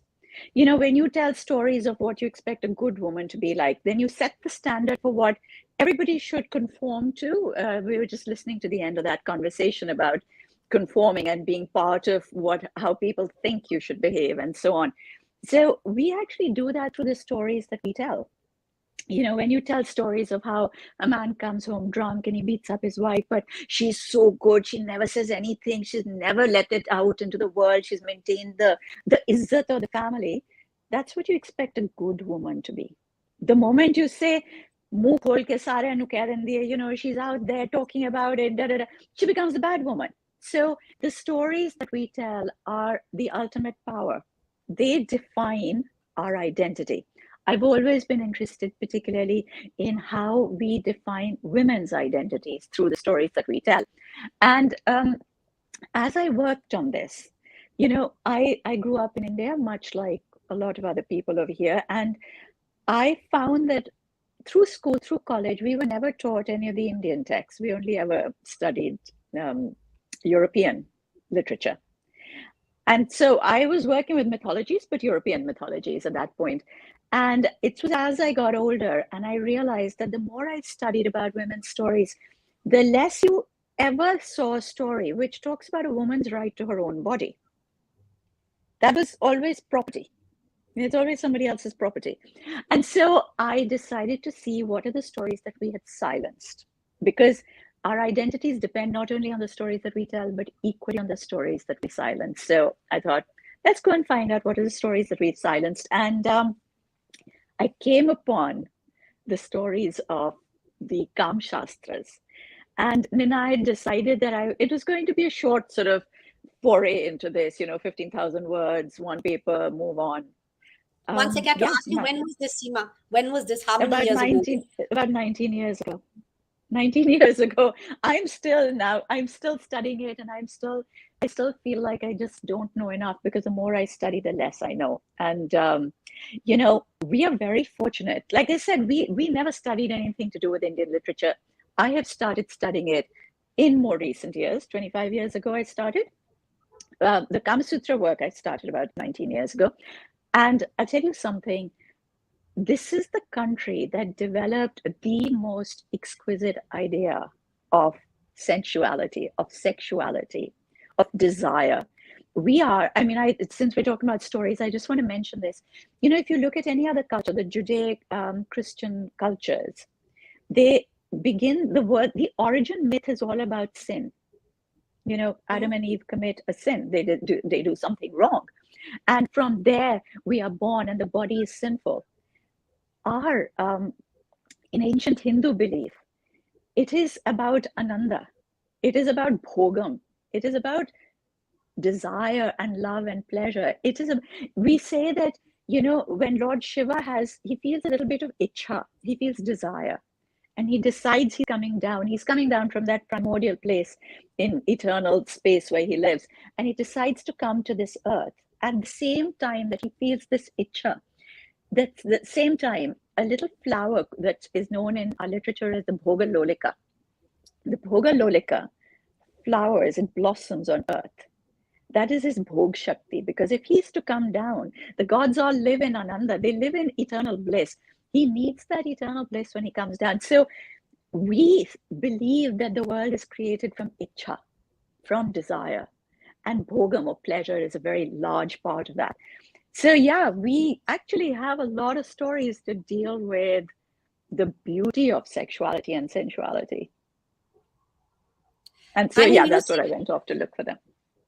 Seema, I mean, one is so grateful that you exist. It's so sad there aren't enough people who are doing this. I mean, you are one of a kind. And that's why, I mean, I really appreciate your taking the time and always supporting me and putting yourself out there, and the amount of content that you churn out. I think it's wonderful. But I think I have to come to this question that, you're 60, right? You're 59, 60 or somewhere around there. 60. One would expect, yes. So bingo. So one would expect that at 60 you'd be staid. I mean, look at a regular 60-year-old. I mean, and here you are, such a seductress. I mean, Seema, I'm not bullshitting you. The fact of the matter is, you are a seductress. You're like sex. You're like, oh my God. Like you're like, I've told you I can't take my eyes off you, right? So how does that make you feel? No, but Seema, the reality is, I'm sure I'm not the only person who tells you stuff like this. That, oh my God, like one is just completely in your rapture. How does that make you feel? The fact that at 60 people would be talking about, oh, menopause, woman, no sex. But the fact, how does that make you feel that you have this power? You have this power, right? Be honest, Seema. Well, I tell you, no, all I see is my gray hair and my wrinkles. But I tell you what, Nina, it was a learning moment. I've always said this, that, so society has created a sort of narrative for us. So we live within this narrative. And that narrative says that, okay, when you get married, that's the first time that you should ever think about sex and desire. You need to have a lot of wonderful sex with your husband. The moment you have children, you have to stop thinking about it, because now you're a mother, you can't think about it. You get a little bit older, you can't think about it at all. And your body belongs to somebody else. Your pleasure is somebody else's property. Everything comes to you from somewhere else. And I find that because we've lived in this narrative, you learn to shut that side of your brain off, and everything else you can be really good at. Like I could go out and do an amazing degree and I'd be great at that, and I'm allowed to be. I could do a job and I could be great at that, and I'm allowed to be great at that. I could be a wonderful cook at home. I could be an amazing mother. I'm allowed to be. This is the one thing we're not permitted. And so we're taught it's a bad thing. We shut off that side of our brain, and we live with half our brain, because you can't divide up your Shakti, right? You can't divide up your energy. So you live with half your brain. And I find that as a woman, because we all grow up with the same society, we grow up with the same narrative. I find that as a woman, I would take on so much onto myself. Like I would hold myself to blame for a lot of stuff. I don't know if that makes sense. Like, if somebody said, oh, you're like this, you kind of accept it, because you have that little demon inside your head that is telling you that this side of your desires, your wants, your pleasures, they're all made to make you feel guilty. If I want to go out and have a massage when one of the kids needs to go for a swimming lesson or a swimming date, I really feel like going swimming today, Mom. I'm sorry, but I booked a massage. How guilty you feel. Like, no, okay, I'm going to cancel that. I'm going to take you swimming instead. You're made to believe that there's something not okay if you think like that. And then it was literally from my studies, one day the penny dropped that I'm okay. It's okay. And the empowerment that came with it. I'm not saying that it tells you that you have to go out and have sex every day. It's got nothing to do with having sex. It's about suddenly coming to this idea that you're a human being with desires, and you're permitted to have desires. That desire can be for me to make kale chane today, or it can be for me to spend 3 hours getting a facial done or doing my shringar, whatever. But just giving yourself that permission, it suddenly makes you whole.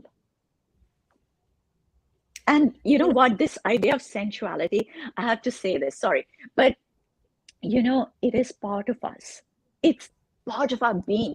We're the only species that are born with an organ that is only made for pleasure. You have a clitoris. It has no other function. It hasn't got a urethra. It's like the penis. You can't pee through it. You can't have babies through it. You can't do anything. There is only one function to it. It's for pleasure. We're not even told that it exists. When was the first time you discovered that a clitoris even exists? And just to let you know how much we've been pushed down on this point, in the year that Viagra was brought out, and I'm trying to remember what it was, the year that the Viagra was brought out, that's the year that the paper on the clitoris was published. So we have studied the male organ to the point where we've understood how you can enhance its function from the inside, Really? Wow. not by outer stuff, but from the inside. We didn't even know anything about the clitoris. Come on, man. This is like, it is all about suppression.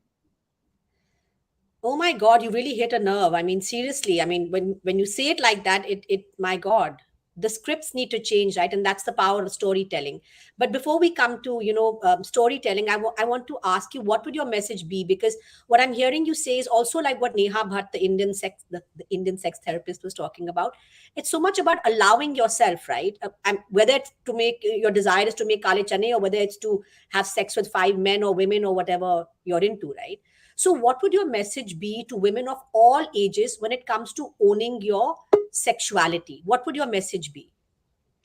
Literally just this, that, we've been taught to be afraid of it. We've been taught it's a bad thing, that it's a dirty thing. To say to yourself that this is your innermost Shakti. We're born with 3 Shaktis. When Lord Shiva, as Tyagaraj, comes down to earth, he's always depicted with 3 Shaktis. There's the Yoga Shakti. That's the one that's birthed him, more or less, or births the earth. So that's Mother Earth. There's the Bhoga Shakti, your desires, and there's the Veera Shakti, which is the outside Shakti, which makes you like Durga. You go out and you sort of take on the world. So the fact is that this is part of your Shakti. Desires are yours to own. You need to stop feeling guilty about it. I think the first thing that I always say to people is that give yourself a little exercise. Open this channel of pleasure. Just think of it in your own head. You don't have to talk about it outside. You don't have to go and discuss it with anybody and say, oh, this is what I'm thinking. Just allow yourself to think about it. That's it. Most of us, the moment you think about it, most of us kind of go, we stop ourselves because you feel guilty immediately. Like, oh my God, how can I be even thinking like this? It's only in your head. And we have been taught to feel guilty about it because look at our mythologies, look at our stories. You have stories of how somebody looks at another man, and looking at this guy, this young, handsome man who's by the riverside when she goes to get her ghada of water. She looks at him and her husband knows that she has committed a pap. And the ghada, so she had the power, this particular story, she has the power to carry water because she's so chaste. She can carry water in an unbaked pot. And the moment she looks at this man, that pot breaks. She's no longer chaste. And those are the stories. And the husband then says to his sons, he says, she has become unchaste. She has committed adultery just by looking at this man. You have to be. And so he tells the sons to kill the mother. I mean, these are the stories we've grown up with. These are the stories society tells. We can't help but feel the same way, no? Somewhere you feel that guilt. No, absolutely. I agree with you. So how do we change the narratives that exist with the power of storytelling today? How can we do that? Because I mean, I'm sure people have tuned in to listen to your story and to learn the art of storytelling, because we live in a creator's economy, right? So how does one change the stories? How do we change the script through the power of storytelling? To begin with, literally by telling different stories. It's like that's the narrative, that's the story, right? When we use the word narrative, it is literally the stories that we're out there telling. And like I said, I didn't even know that a lot of this stuff existed when I started my work on the Kama Sutra. I had no idea, Nina. I thought like the entire world thinks it's a book about positions. It is not a book about positions, as we now discovered. But I also find that, stories are very, very incredible. They're seriously high power. Nothing will change unless a story changes. Okay. And we can make laws and you can go out and have lectures till the story on the ground changes. The story that the common person is telling each other. That's the story that needs to be changed. And sometimes it's literally the tiniest little point in the story. Okay. It's not that the entire story, it's just the angle from which you tell a story. Stories are circular. You can start a story from any point, you can tell it from any point. So you can start a story from a victim's point of view. Your shoulders are hunched, you're saying how this terrible thing happened. You can start the story from a survivor's point of view. Like the person who was made to think this, today my shoulders are back, my head is high, I'm telling this story. I just really, really believe that the stories have to change. Whenever we tell stories of women, we always tell stories of their victimization. There are also a lot of women who have fought and been amazing and, created change and survived and had a wonderful life. We never tell stories of that. So where are the role models? The role models are the victims. And you believe that that's your narrative. I want to hear stories of, there was this wonderful set of stories written, which I can't find again. I can't remember the name of it also. The author was a man called Vijay Dandetha, amazing guy who wrote folk tales from Rajasthan. And he wrote this bunch of stories, I think these are from him, about this woman who's divorced, who lives with her 2 kids and her mother. And it's not, oh my God, ye ho gaya. They're such fun stories. It's all about how the nanny and the kids get into a lot of trouble constantly because they do all these wild things that they're not supposed to be doing. And the mother's always having to sort this out. And the outings that they have and the joy that they have. That's the kind of role model story I want to hear. I need these stories to get out there and be told. We all live according to the stories that we're told. We need to say, so-and-so was absolutely awful. The woman said, you know what, screw you. I'm walking out of over here, walking out of here.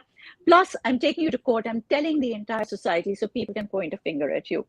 Rather than saying, Ahalya, somebody comes along, Indra comes along, disguises himself. She's the one. I mean, she didn't go out to look for a man. Somebody comes along, has sex with her, but she's the only one that can be punished because, well, Indra is a major god. He can't be punished, so he gets away. She gets made, the story says she gets made into a stone. Okay, which basically means that you get ostracized, you get thrown out of society. You become voiceless. That's the point. I think it's time that we stand up for other women. We don't let them become voiceless.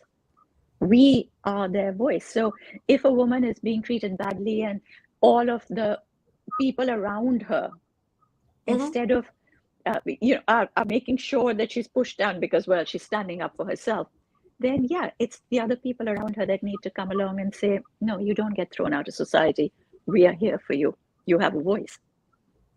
Seema, that's so powerful, right? To be the voice for the voiceless. But what I find, it's very difficult. It's very difficult. So if I'm sharing, my challenges on social media, I have friends and family. Now they've shut up because I told them to piss off.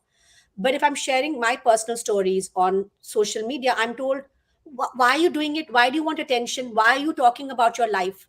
But this is exactly it. Sorry. Yeah. But the fact of the matter is, not only does it make me feel somewhat vindicated, it gives me relief, but I also get so much feedback from people saying, Ninna, thank you so much for sharing your story. This is what my story is. And I felt like this. I'm so happy to know, I'm not alone. That's the biggest thing for me. If I say I've been through, but how do we change that? How do we change that? I mean, is it one person at a time? How do we change that? Like I said, at any point that you start a revolution, there's going to be a pushback, right? Nobody's going to say, oh, you want to change things? Let's make it all happen. वो तो नहीं होगा. Hence, we fight battles. And we are all out there fighting a battle. It doesn't change overnight, Nina, and it's not an easy thing to do. And you do get a lot of abuse, and you get pushback, and you get told all sorts of things. I still get told, "Tum keh rahi ho, yours have stopped." Every now and then, I still get told. The other day, I put something up on social media. I talked about a mental health issue, and I talked about how I overcame it, because I know how many people are out there that suffer the same way. And one of my best friends said, "Oh, I just can't understand this trend of always wanting to share everything on social media. Oh, this whole." And I was like, because there are people out there who never know that they're not the only ones going through it. We've made that structure so tight. We've created a pedestal which says a woman who's worthy of being respected is the one who's Sati Savitri, who's Devi like, बिल्कुल चुपचाप, जो अपने पति की सेवा करती है, जो अपने बच्चों की माँ, अच्छी तरह से देखभाल करती है, अच्छी माँ है. All of those things, those are the pedestals. You have most women clambering up on that pedestal and saying, "This is what I want to be." The moment you step one foot out, you say, "I've done it all. I've been amazing. This is my little one thing that I'm upset about. You're hysterical, you're stupid, oh my God, you're a typical woman." You know what I mean? Like, we've created so many barriers that when you start stepping over those barriers, there's bound to be pushback. Now, I want you, and I want everyone out there to understand that changing a story is not going to happen overnight. It may not even happen fully in one lifetime.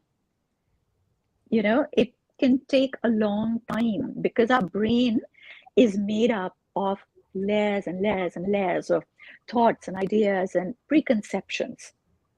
And when you want to introduce a new idea into it, that entire tower of ideas and preconceptions and thoughts has to shift for you to make space for something new.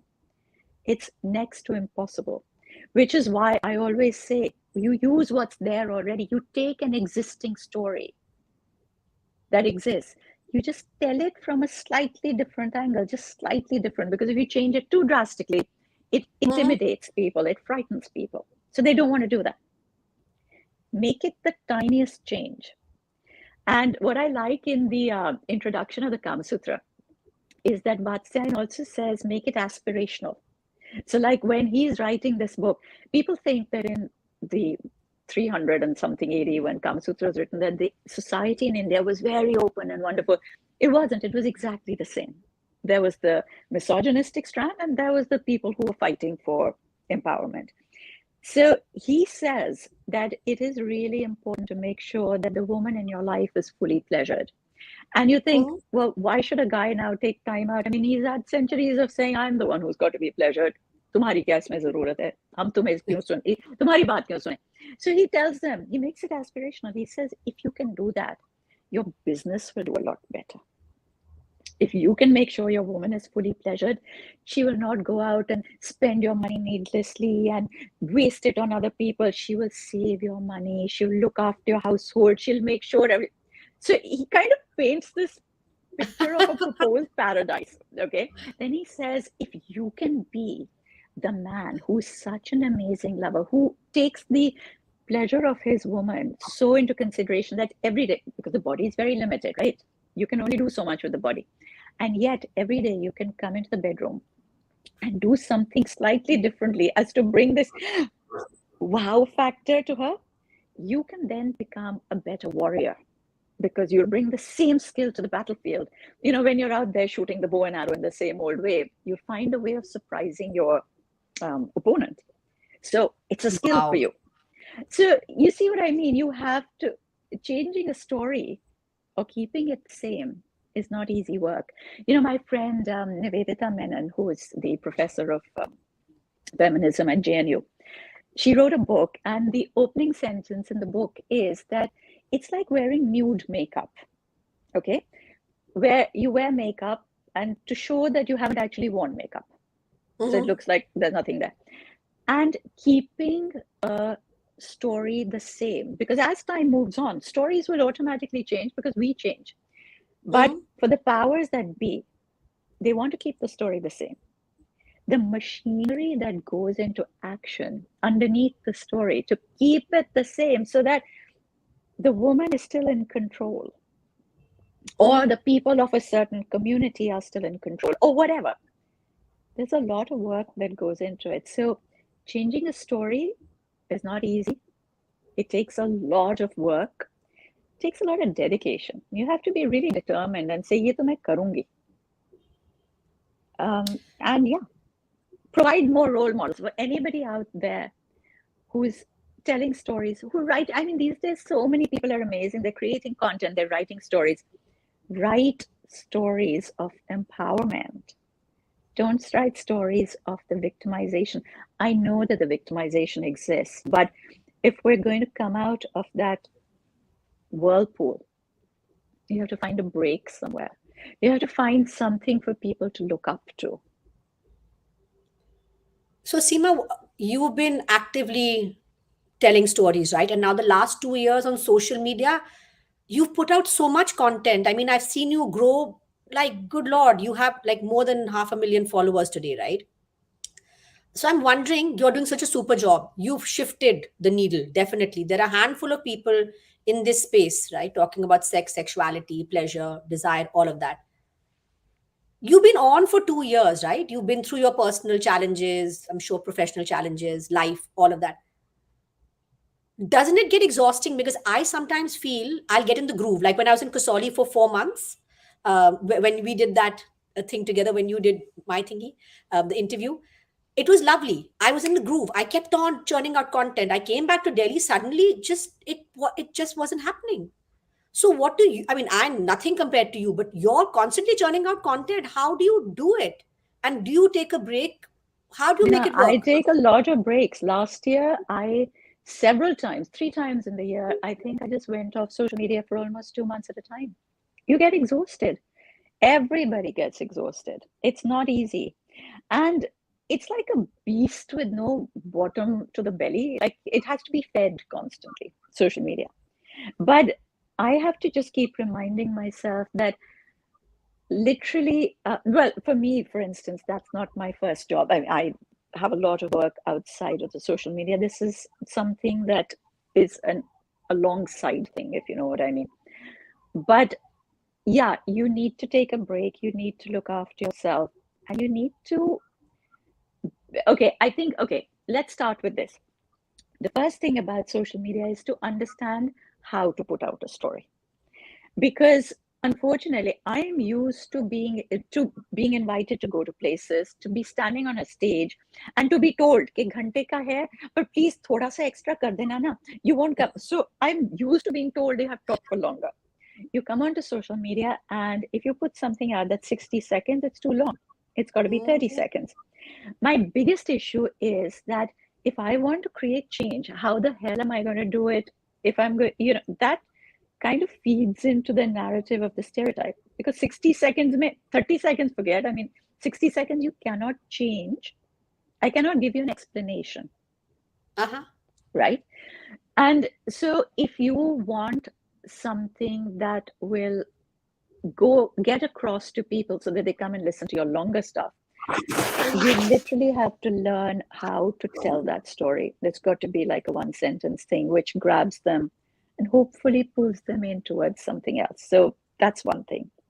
The other is how you tell the story. Now, I'm talking about going onto stage or being in public and actually speaking.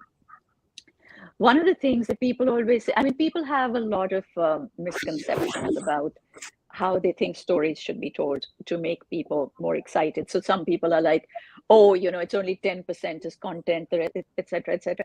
Yes, it's very much in how you tell it, but it can't just be 10% content. There's an entire science, I can't remember what it's called, which is the study of how you position your hand when you're speaking. So when you want to make a point, and you want to make something really, and you say, but this is seen as a very aggressive gesture. So you shouldn't be doing that. So if you want it to be an empowering gesture, you say, and this is what we have to do. So this is what the study of this thing says.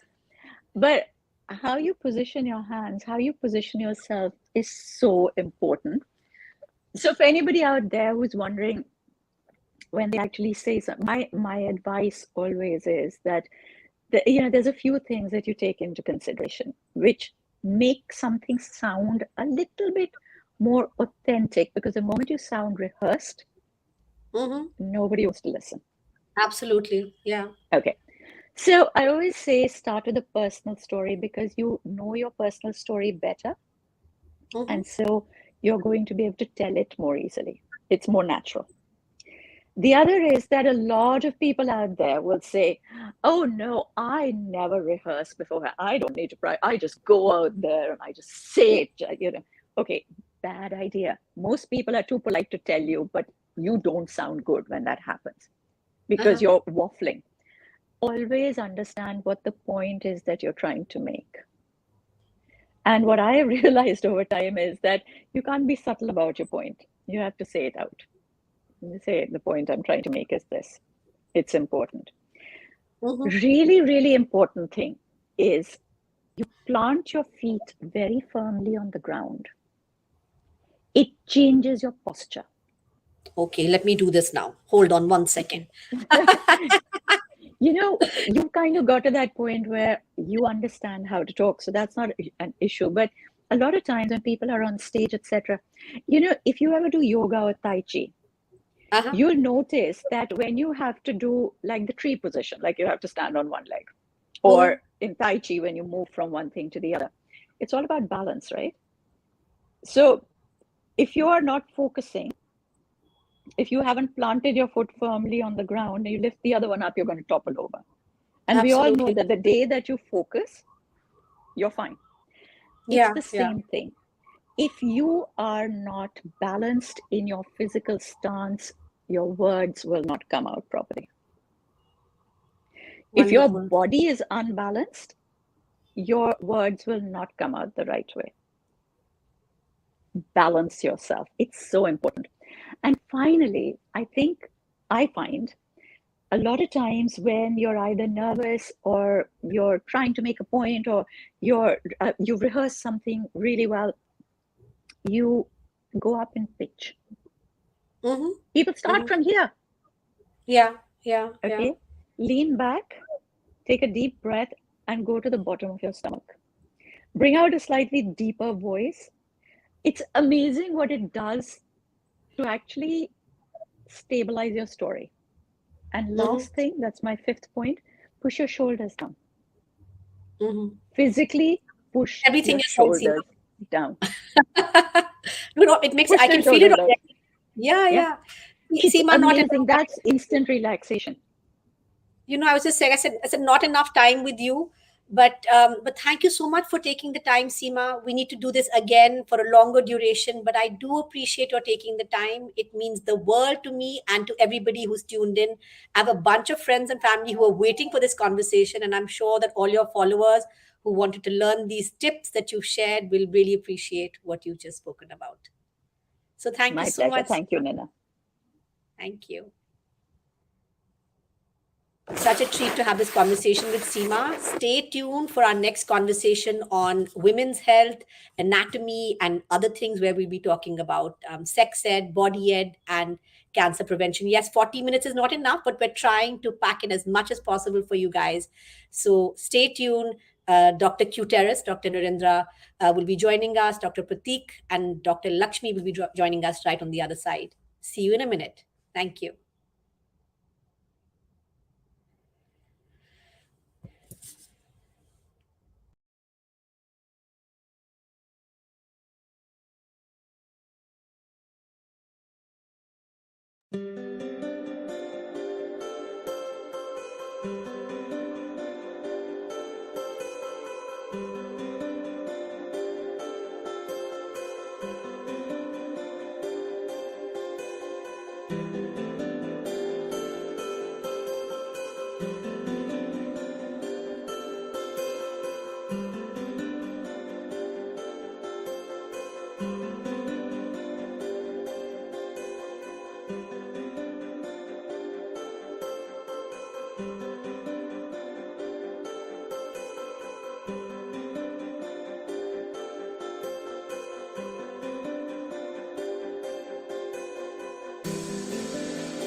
Welcome back to Act 7. So I'm going to follow all of Seema's instructions where she said to sit back, plant your feet on the ground, put your shoulders back, and all that good stuff. So we just wrapped up with panel number 6. Welcome to panel number 7, which is about women's health, anatomy, and cancer prevention. We're trying to pack in as much as possible over here. I know 40 minutes will not do us. We barely touched the tip of the iceberg, but we have joining us today 3 incredible doctors. Dr. Lakshmi Sukumaran, a cardiac and transplant anesthesiologist. She's also a cancer survivor and advocate for early cancer detection. We have with us Dr. Prateek Makwana, a consulting embryologist practicing in Rajasthan. He also runs an amazing social media account focused on infertility, IVF, and fitness. And we have with us Dr. Q Terrace, Dr. Tanaya Narendra, who's joining us all the way from America. Thank you for waking up on this glorious morning on the other side of the planet. Hi, thanks so much for having us. We're very excited to be here. Lovely, lovely. So continuing with your introduction, Tanaya. Tanaya is an Oxford-trained doctor and gynecologist in training who talks about all things sex and sexual health on the internet. And as I mentioned, joining us all the way from America. So at 7:30 in the morning for you, Tanaya? Yes. Oh my God, I'm so sorry, but thank you for doing this. Really, really, really appreciate it. Hey, no better way to start my day than to talk about women's health. Lovely, lovely. Love the attitude. So we're going to jump right in. So can we start off with like a walkthrough of the female anatomy and bust some myths around orgasms? Fantastic. So I do have a couple of models that I like to use to explain things because I find that it's easier to understand stuff if you can visualize it, if you can directly see it. And a lot of us actually don't ever put a mirror between our legs and see our genitals and figure out what's what. So this is a model I tend to use because, we do have more pigmented skin, particularly around our genitals, and that's a normal routine thing that a lot of people do freak out about. So having more pigmentation in your genitals, perfectly normal. Now, starting from the top, we've got the lips. These are the 2 fleshy top parts that you can see. At the top part, you've got like this little hard, small thing which is called the clitoris. It's actually much bigger and it extends all the way behind this, but we can't see it. We can only see the head. And coming below that, we've got a small little hole over here that is called your urethra or your pee hole. And below that is another small hole called the vaginal hole. So all of this is not the vagina.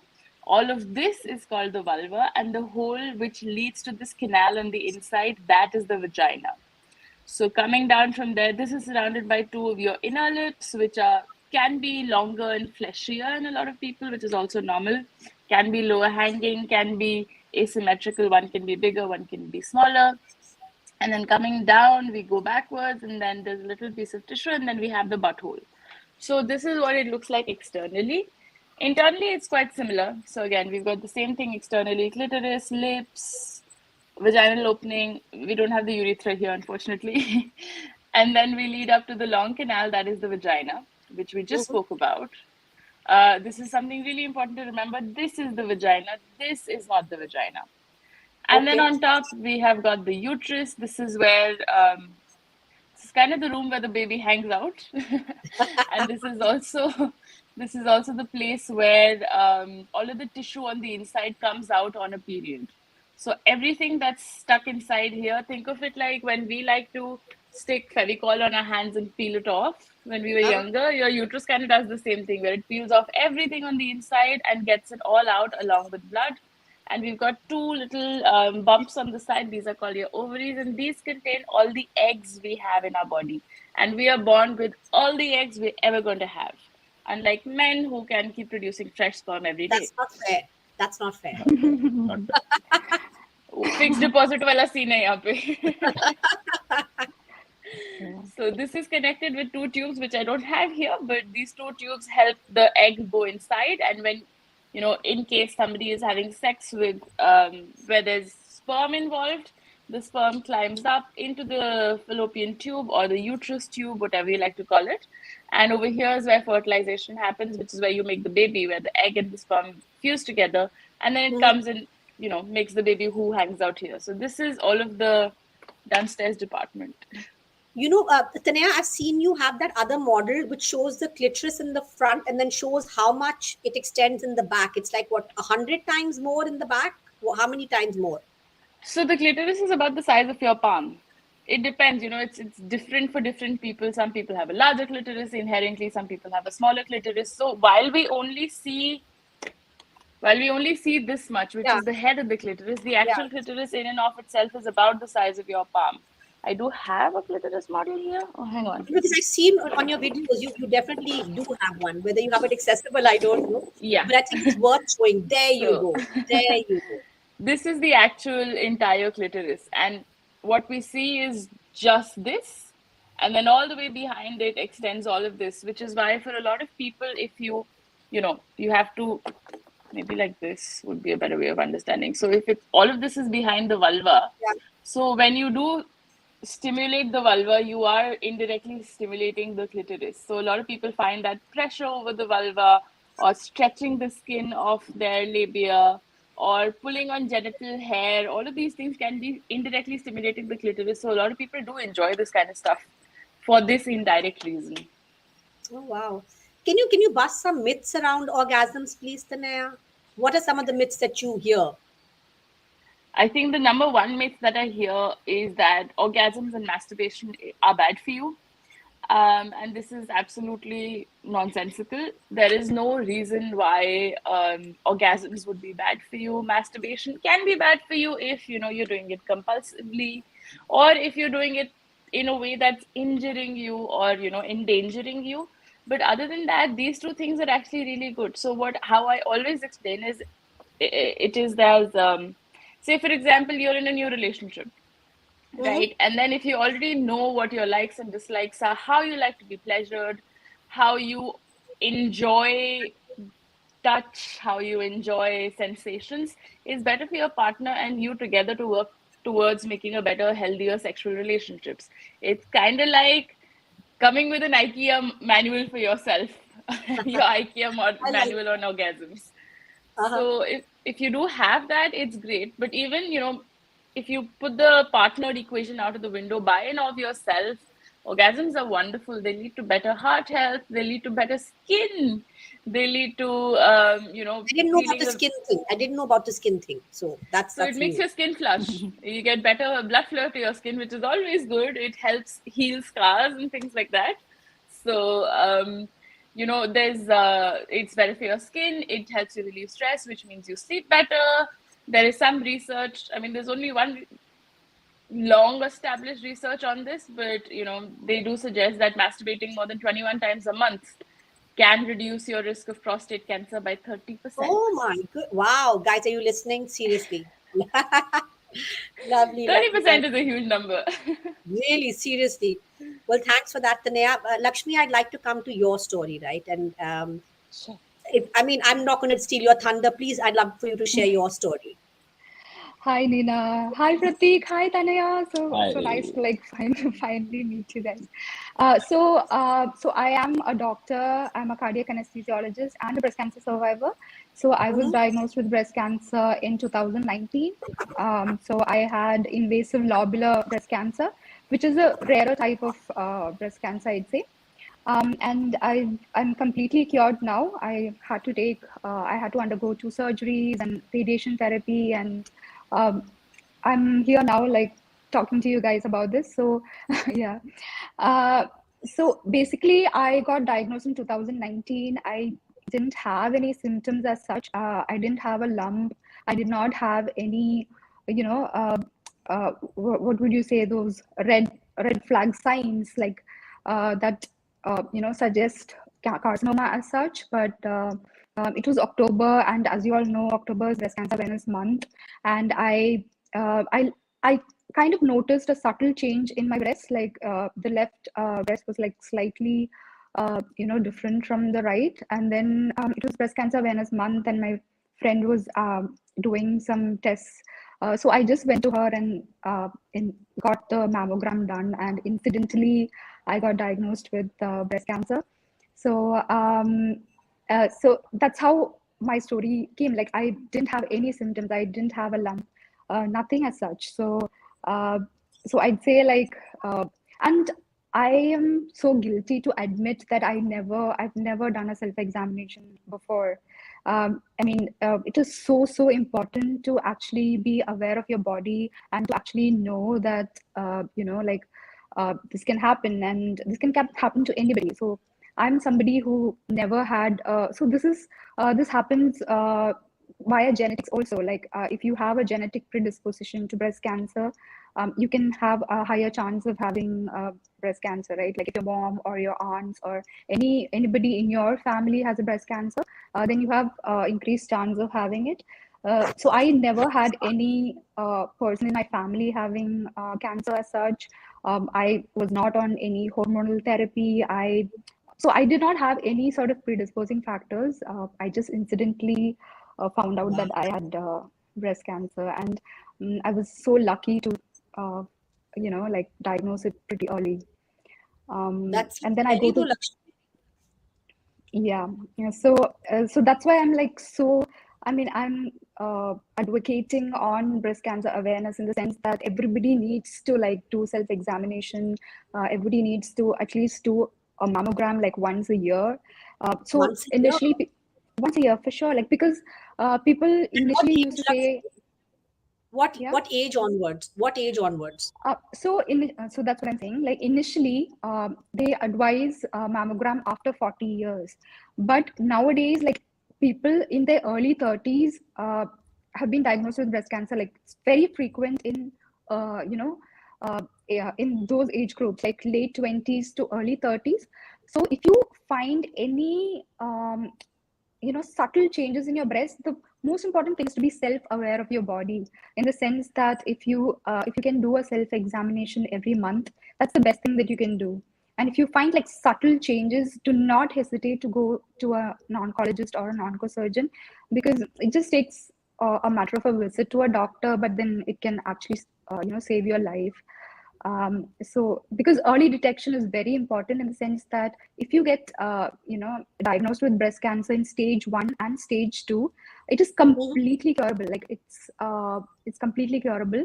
And stage 3 and stage 4 have a higher mortality rate. So because it gets when you have a metastasis, it gets it goes to other tissues in your body, like other organs, like stomach and, like, axilla, and, like, it can spread via lymph nodes and stuff like that. So then it becomes really hard for you to control the malignancy. So if you kind of, like, pick it up in the early stages, like stage 1 or stage 2, it's completely curable. So I was kind of lucky in that sense that I got my mammogram done pretty early. And yeah, so that's my story. And, like, I went to the radiologist. So initially, so I didn't have any symptoms as such. So I just went to a radiologist, got my mammogram done, and she was quite shocked to see my report, in the sense that it was showing a higher chance of having a malignancy. Wow. And then she advised, so she advises me to go to an oncosurgeon, and then he looks at my breast and says, like, I don't think there's any problem at all. Like, I mean, I didn't have anything. I mean, it wasn't visible at all. Like, from outside, he palpated my breast and said there was nothing. I didn't have a lump, nothing at all. But in the mammogram, I had some unhealthy tissue, and so it was because the doctors, I'd say it's like it was a BIRAD 4C, which means that it was more than 80% chance of malignancy. So according to the protocol, I had to get a biopsy done, meaning that he had to, like, open up and take the tissue and send it for biopsy. Yeah. So initially, I got a fine needle aspiration cytology. It's called FNAC, where they inject a small needle into your tissue, and then, because I didn't have a lump as such, they couldn't locate my tissue per se. So yeah, but actually, I mean, before you go ahead, there's a question that I want to ask you, right? Yes. A cousin of mine, she lives in the US, and her sister-in-law is a radiologist. So she Okay. literally carries a PET scan, portable PET scan. Tanaya's going bonkers Yeah. sneezing. Bless you. So she carries a portable PET scan machine with her. And my cousin, actually, every year they do like a full PET scan. And she's like, Ninna, it's Yeah. not harmful. I mean, so my question to you is, one is you're saying that do your self-examination. One is you're saying after 40, don't wait till after 40, but get your regular Yeah. mammogram test. But what are your thoughts on PET scans? Like, aren't PET scans really Yeah. bad for you? It is not actually bad if you're getting it done like once a Preventive year. one, I'm It's yeah, it's actually a great tool because it finds like hotspots in your body, in the sense that if you have increased activity anywhere in your body, it will just Okay. show up as hotspots. So if you have, Okay. so you know what these cancerous cells are, like they multiply, multiply really fast. Yeah. So you can spot those multiplying activity in your body when you have cancer anywhere in your body, right? So so basically, like if you do a PET scan done, then probably like you can see there is a point in your body where there's like increased activity which shows as hotspot, right? So Yeah, yeah. No, and now I want to come to Prateek on you're talking about hotspots, right? So that's my cue for asking Prateek this question, that that are there early on symptoms? Because Prateek, very often, thank God, God is kind. I've never had that problem, but I mean, people have a lot of problem with achieving or having sexual pleasure because of multiple gynae issues, like if there's an underlying PCOD or endometriosis, or issues like that. What other underlying issues can you have? So there's PCOD, there's endometriosis. There are a whole host of diseases you can possibly have, right? So are there any early on signs that one can watch out for? Okay. So first of all, I mean, this is a very broad question, I would say, because libido can be affected by a host of causes. It just does not have to be gynecological causes. It could be other causes which somehow tie into your gynecological causes, right? So I would just like quickly just put them under headings. Say there's a Sure. physical cause which would be your pathologies and your gynecological causes. Then there are more emotional issues, which are mental health issues, which can be related to the gynecological or may arise from the gynecological, right? And then there are other causes which are, say, lifestyle causes, or in India especially, there are certain beliefs which are instilled from childhood which make even more difficult, to enjoy sex, right? So now, because we're discussing gynecological, I would go for, say, physical causes, right? So some early on symptoms which I think are most commonly seen are, say, pain during intercourse. It could be during, it Yes, could be that's what I after. wanted to hit upon, and I went all around. That's what I wanted to hit upon. Yes. So that's one cause. Now the thing with that is that is a sign or a symptom, whatever you can call it. But there are multiple reasons for this one particular cause. It could Okay. be inflammation in the vagina. It could be inflammation in the bladder, which may cause this. That's cystitis, right? Then there's endometriosis, like you already mentioned. And this March is the month of, is the endometrial awareness month. Okay. And I have a bone to pick with endometriosis. The Really? definition, the medical definition we have right now, uh, if I'm being very soft, it's very pathetic. Okay. Really? It's really pathetic. It needs to change. It needs to improve. And at the moment, we also don't have a very strong diagnostic measure. Like you have to take out that endometrial mass that you're seeing. You have to examine it. Then you can confirm it to be endometriosis. So there's no Okay. confirmatory diagnosis. The treatment is like almost symptomatic. If it's spread, if it's a lot, you do surgery, you take it out. Otherwise, you manage. And sometimes in some cases, if you suffer from infertility due to endometriosis, then you can go for ART. Sometimes you don't even need that. So endometriosis just keeps on going. Sometimes endometriosis is clubbed as painful periods and not even considered That's what I was anything. wondering, because so very often you're Yes, told, oh, somebody has really painful periods in the whole family, and your friends will be like, oh my God, such a high maintenance person, but there's an underlying yeah. issue. So, There's an what all underlying issue. signs, Pratik? So, I should have framed my question correctly. It was basically, what all signs should one watch out for to know that you have some underlying gynae issue that is causing you displeasure in sex, or just, unhappiness in general, or too much pain? So, what should one watch out for? What are those signs that you should watch out for? So the first is, which we already talked about, it's pain during or after intercourse. That's a sign which you have to go and examine, right? Second is painful periods. Your periods aren't supposed to be so painful that you cannot get out of the bed. Okay, this is not the definition of period pain, but somehow it's just normalized. And anyone who looks for anything, just period pain, take a medicine, and just it'll go. But that's not correct. So these are two very important signs. Okay, which have, I mean, in the broader category, if we go deep, then a lot of things would appear. It could be as a side effect of various prescription drugs that you're using to treat those conditions. So, all these cases, they go hand in hand. Sure. So if you ask me to give you like a few basic points, the first would be painful periods. The second would be for having intercourse.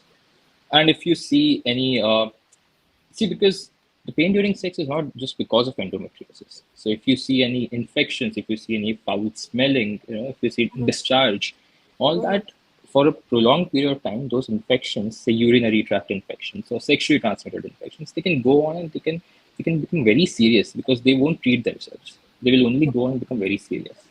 So all this would decrease the libido. All this, these are some signs that you have to look out for. And the only way, and especially in tier 2 and tier 3 cities, people are usually very apprehensive of visiting the gynae and getting it checked. Unless it becomes really serious, then it's very late. Pratik, tier 1 also. I have very educated friends and family who refuse to go to the gynecologist, And you mentioned the word libido. On that note, I'd want to ask Tanaya about this. Tanaya, I met a horrible guy on Bumble last year in March. He knows it's March. He knows who he is. So he told me, "Oh, Ninna, you're in your 40s now. You only have a few good years left." I want to give one slap on his face. Okay. So good years for sex, right? I wanted to slap him. So I want to ask you, what is sex drive? And is it true that after menopause, women experience lower sex drive?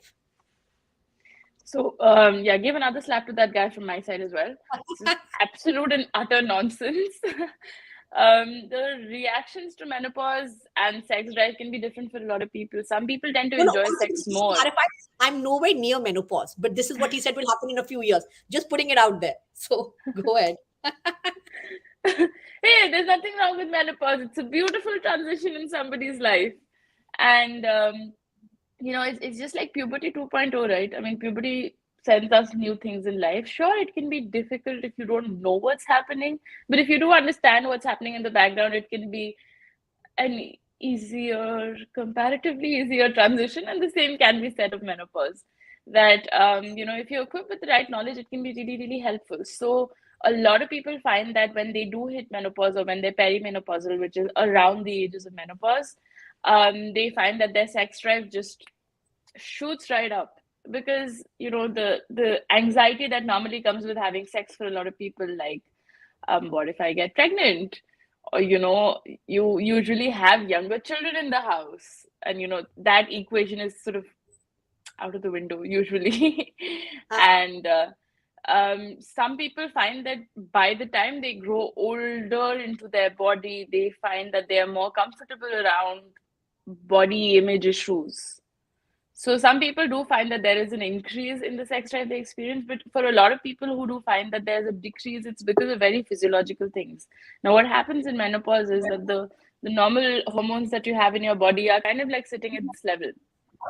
And around menopause and right before menopause, they take a huge dip.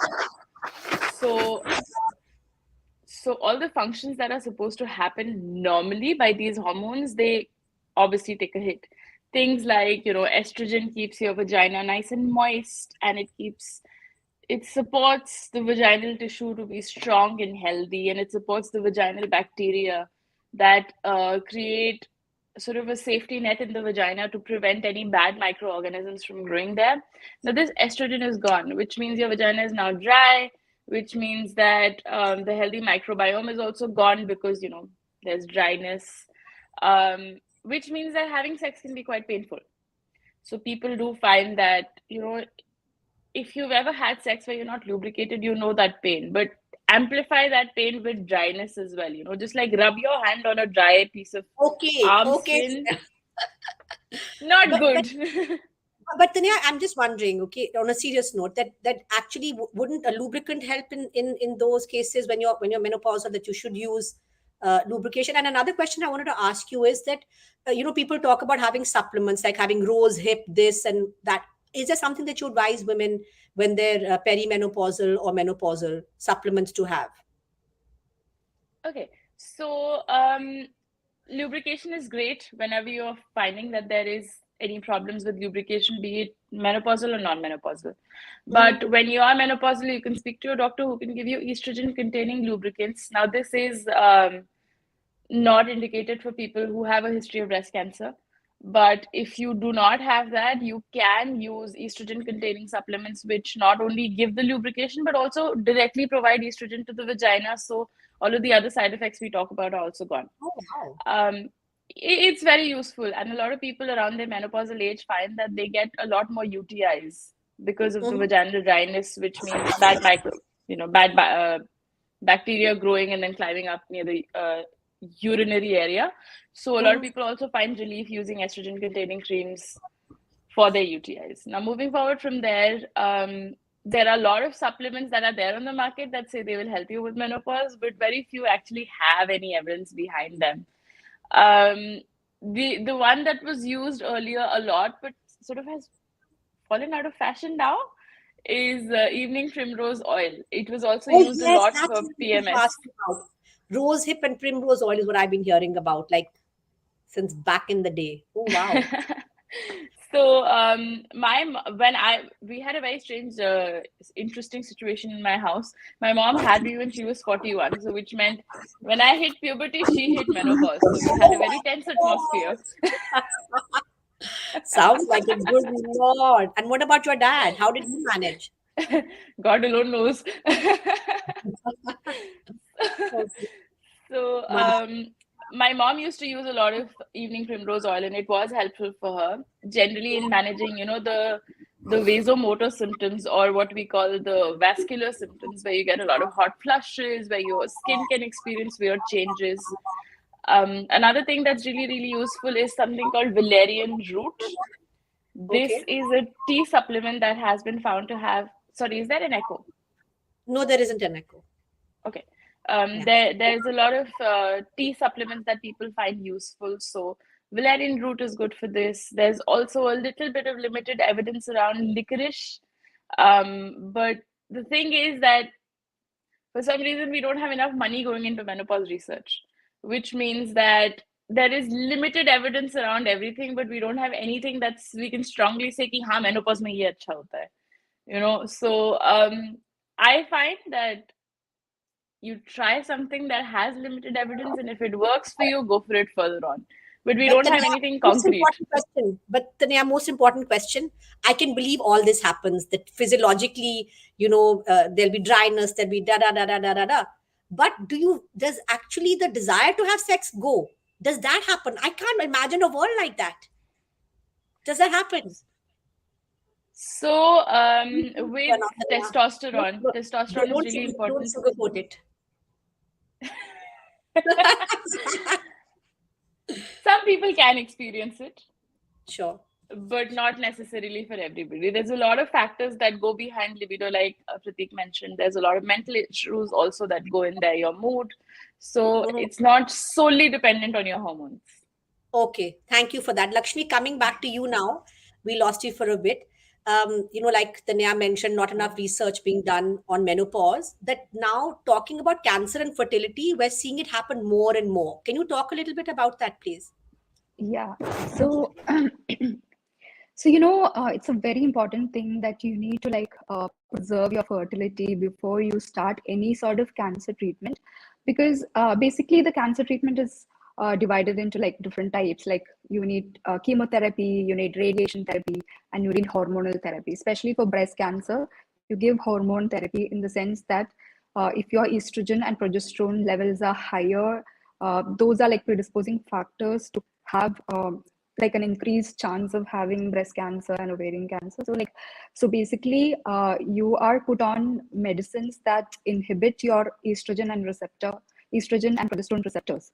So so basically that can affect your fertility as well. So when you go into chemotherapy, chemotherapy is a procedure where they inject chemicals into your body to actually kill the cancer cells. But these chemicals do not actually differentiate between cancer cells and the normal cells. It just goes and targets those fast growing cells. So that's why you lose your own hair and like you lose your eyebrows and all that, right? So that's why chemotherapy causes all these problems as such. It also destroys your normal cells. So the same way it can actually, so like Tanya said before, it's like women have like fixed deposit of ovum in their body, right? So it can actually, so if you're going through chemotherapy and it goes and destroys all your ovums in your body, it's just going to like cause infertility. So it is always important to like preserve your fertility before you undergo chemotherapy, in the sense that you need to get an ovum, like you need to freeze your ovums before. That's the first thing. The second thing is radiation therapy. Radiation is basically like you undergo there are certain rays that would directly hit on your body. Like for example, if it's breast cancer, they put those rays like directly onto your breast, and they focus on it's like a very localized effect, as in like but when you're undergoing radiation to the breast, it need not necessarily like hamper your ovaries as such, because it's not like it's a localized thing. But then if you have different types of cancer, like endometrial cancer, like or something that comes down, like probably colon cancer, whatever, then you would probably need to like protect your ovaries before you get radiation done. And the third one is hormonal therapy as such, like because as I said, is that called HRT? What is that HRT? No, HRT is hormone replacement therapy, which is taking hormones, in the sense that you are put on estrogen and progesterone, just like in the sense that if you are menopaused, or if you need more estrogen in your body, then you like, this is anti-estrogen, in the sense that so it basically creates a situation like menopause, in the sense that they are inhibiting hormones in your body. So these are like different class of drugs which will inhibit the estrogen receptors in your body. And also there's another thing that they say, like there are different types of drugs. So I've been put on a drug called tamoxifen, and you're still in medication, Lakshmi? Yes. So I have to take drugs for 10 years. So the initial protocol used to be like 5 years, but now I have to like take it for 10 years. So basically, the thing was, nobody actually told me about fertility preservation. Like I was put on these drugs, and I was so I remember the initial conversation I had with Prateek was about fertility preservation, in the sense that like so I can still get it done, in the sense that it wouldn't have like completely like destroyed my ovum. So I can get it done, but hopefully I can. But like I was not informed of that before. Before my treat. Yeah, so that's why it's so important to like create awareness among I had no idea about this, Lakshmi, till I started curating this panel. I didn't even think of this. So I'm so glad we're having these conversations. But in the interest of time, there are two more questions I do want to ask. And Lakshmi, thank you so much for sharing your story. It takes a lot. Prateek, when we had a conversation, and I was joking when I told you about, people who I know who are super young and they want to have their eggs frozen. And you said, Ninna, actually, so can you just talk a little bit about that? When is a good time to freeze your eggs? And if you could just talk a bit about that, please. Okay, so before I just speak about what egg freeze, like when is the right time to have egg freezing, I'll just explain, a little bit what egg freezing is. Mm-hmm. So naturally what happens, a lot of eggs, a bunch of eggs, they try to get mature. One of them gets matured, is released, expects fertilization, right? So if that does not happen, you get your periods. If that happens, you get your pregnancy. Okay. So this is the natural scenario. Now, what happens in egg freezing is we stimulate the eggs and we try to keep the whole bunch of them matured so that we can retrieve as many eggs and then we can freeze them at 196 degrees, right? So this is egg freezing, like very basic superficial egg freezing, right? Now, when to get it done, so as age increases, the fixed deposit, be it eggs or your bank account, as age increases, it will go down. So now, as age increases, the limited amount of eggs, the unmatured eggs, one is getting released every month. The bunch which is left, they break down. So that every month, that number of eggs is depleting. Okay, and after 32, even more so after 35, that decline is very steep, very steep. So I'm not saying that it's impossible to get naturally, natural pregnancies or with the help of ART. But what happens is body has this, a thing that we'll push out the best eggs first, and we'll keep the like the average eggs for afterwards. So after 35, you're getting average eggs. So your rate of pregnancy will decrease.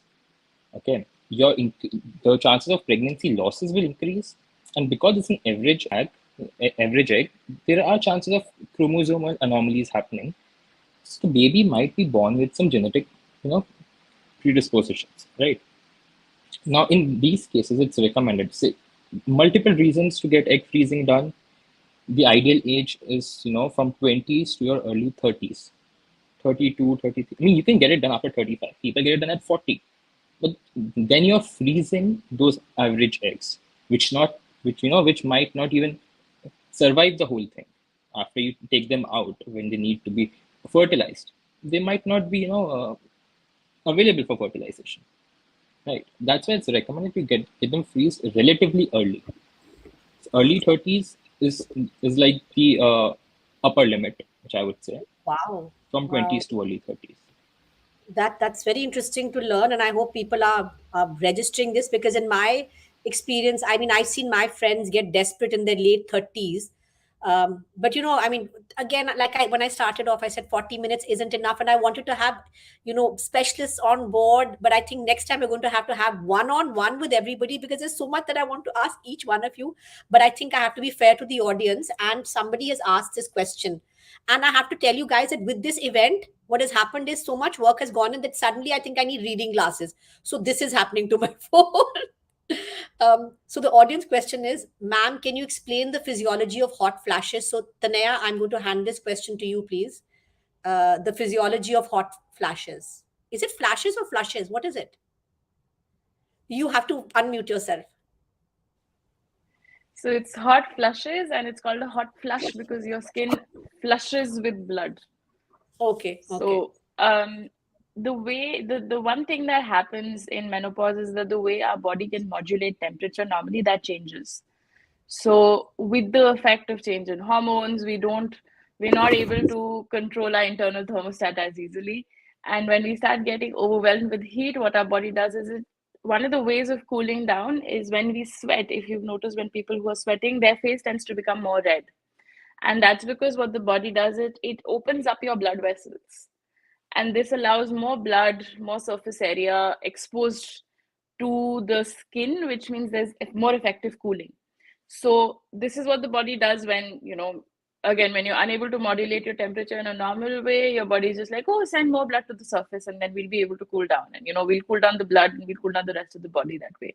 This is called a vasomotor symptom, which means vaso means blood vessel, and motor as in this is a signal that's being sent from your brain to the rest of the body for some change. So this is how it happens. And one of the very effective supplements for this is called valerian root. You can find tea supplements, or you can find straight loose leaves for this to make tea. Nina, you're muted now.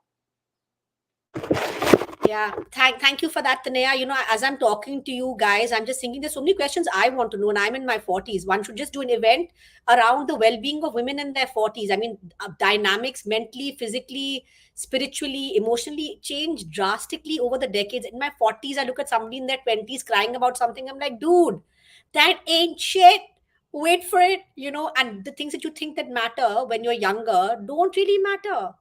So I really appreciate the three of you taking time. And Tanaya, thank you for, waking up in the morning and joining us from all the way from America today. So thank you so much. It's been so wonderful hosting the three of you. I just wish I could do more justice. I didn't want to cut anybody off, but it's time, time, time, time. So wish you a wonderful day and a wonderful evening to those in India. And it's been such a lovely experience having these 7 conversations over 2 days with more than 20 speakers. Um, I don't want to miss thanking anybody. This is like my Oscar moment at this point. So, so to begin with, I'd like to thank first of all our media partners, QuintFit. Thank you so much for being so supportive. And I mean, it's just so reassuring to know that, partly you are there, Vishali is there, and your platform is there to be able to have these important conversations. And I truly appreciate the autonomy with which you allow me to have conversations on your platform. It's just so refreshing. I would say this is true journalism because you're not censoring anything. So thank you so much for allowing me this. I'd like to thank Mana Wellness for being our well-being partners. I'd like to thank Dr. KK Agarwal's the Heart Care Foundation for being our NGO partners. I'd like to thank the Healthy Indian Project for being our healthcare partners. And I'd like to thank my team, who is bloody phenomenal. I have done horrible things talking about well-being. I have not taken care of their well-being because everybody's been burning the midnight oil. This is my first solo event. I know the way things should go on in the future. But thank you so much, Meher, my graphics girl, who has been phenomenal. The kind of content that she's created, the images, beautiful. Thank you, thank you, thank you, Meher. Thank you, OJ, for finally making my page look like there's a grid and there's something purposeful happening. So thank you, OJ. Thank you, Mehek. Mehek was my intern at Business World. She's supporting me on this. And of course, Medha for being my backbone. And Preetam, who I absolutely adore, one of my dearest friends. Thank you for being super supportive and being the grown up in all of this. So thank you so much for listening in, everybody, and have a wonderful evening, and make International Women's Day count. It shouldn't just be a little tick. Start thinking about what makes a difference to women, really. Thank you.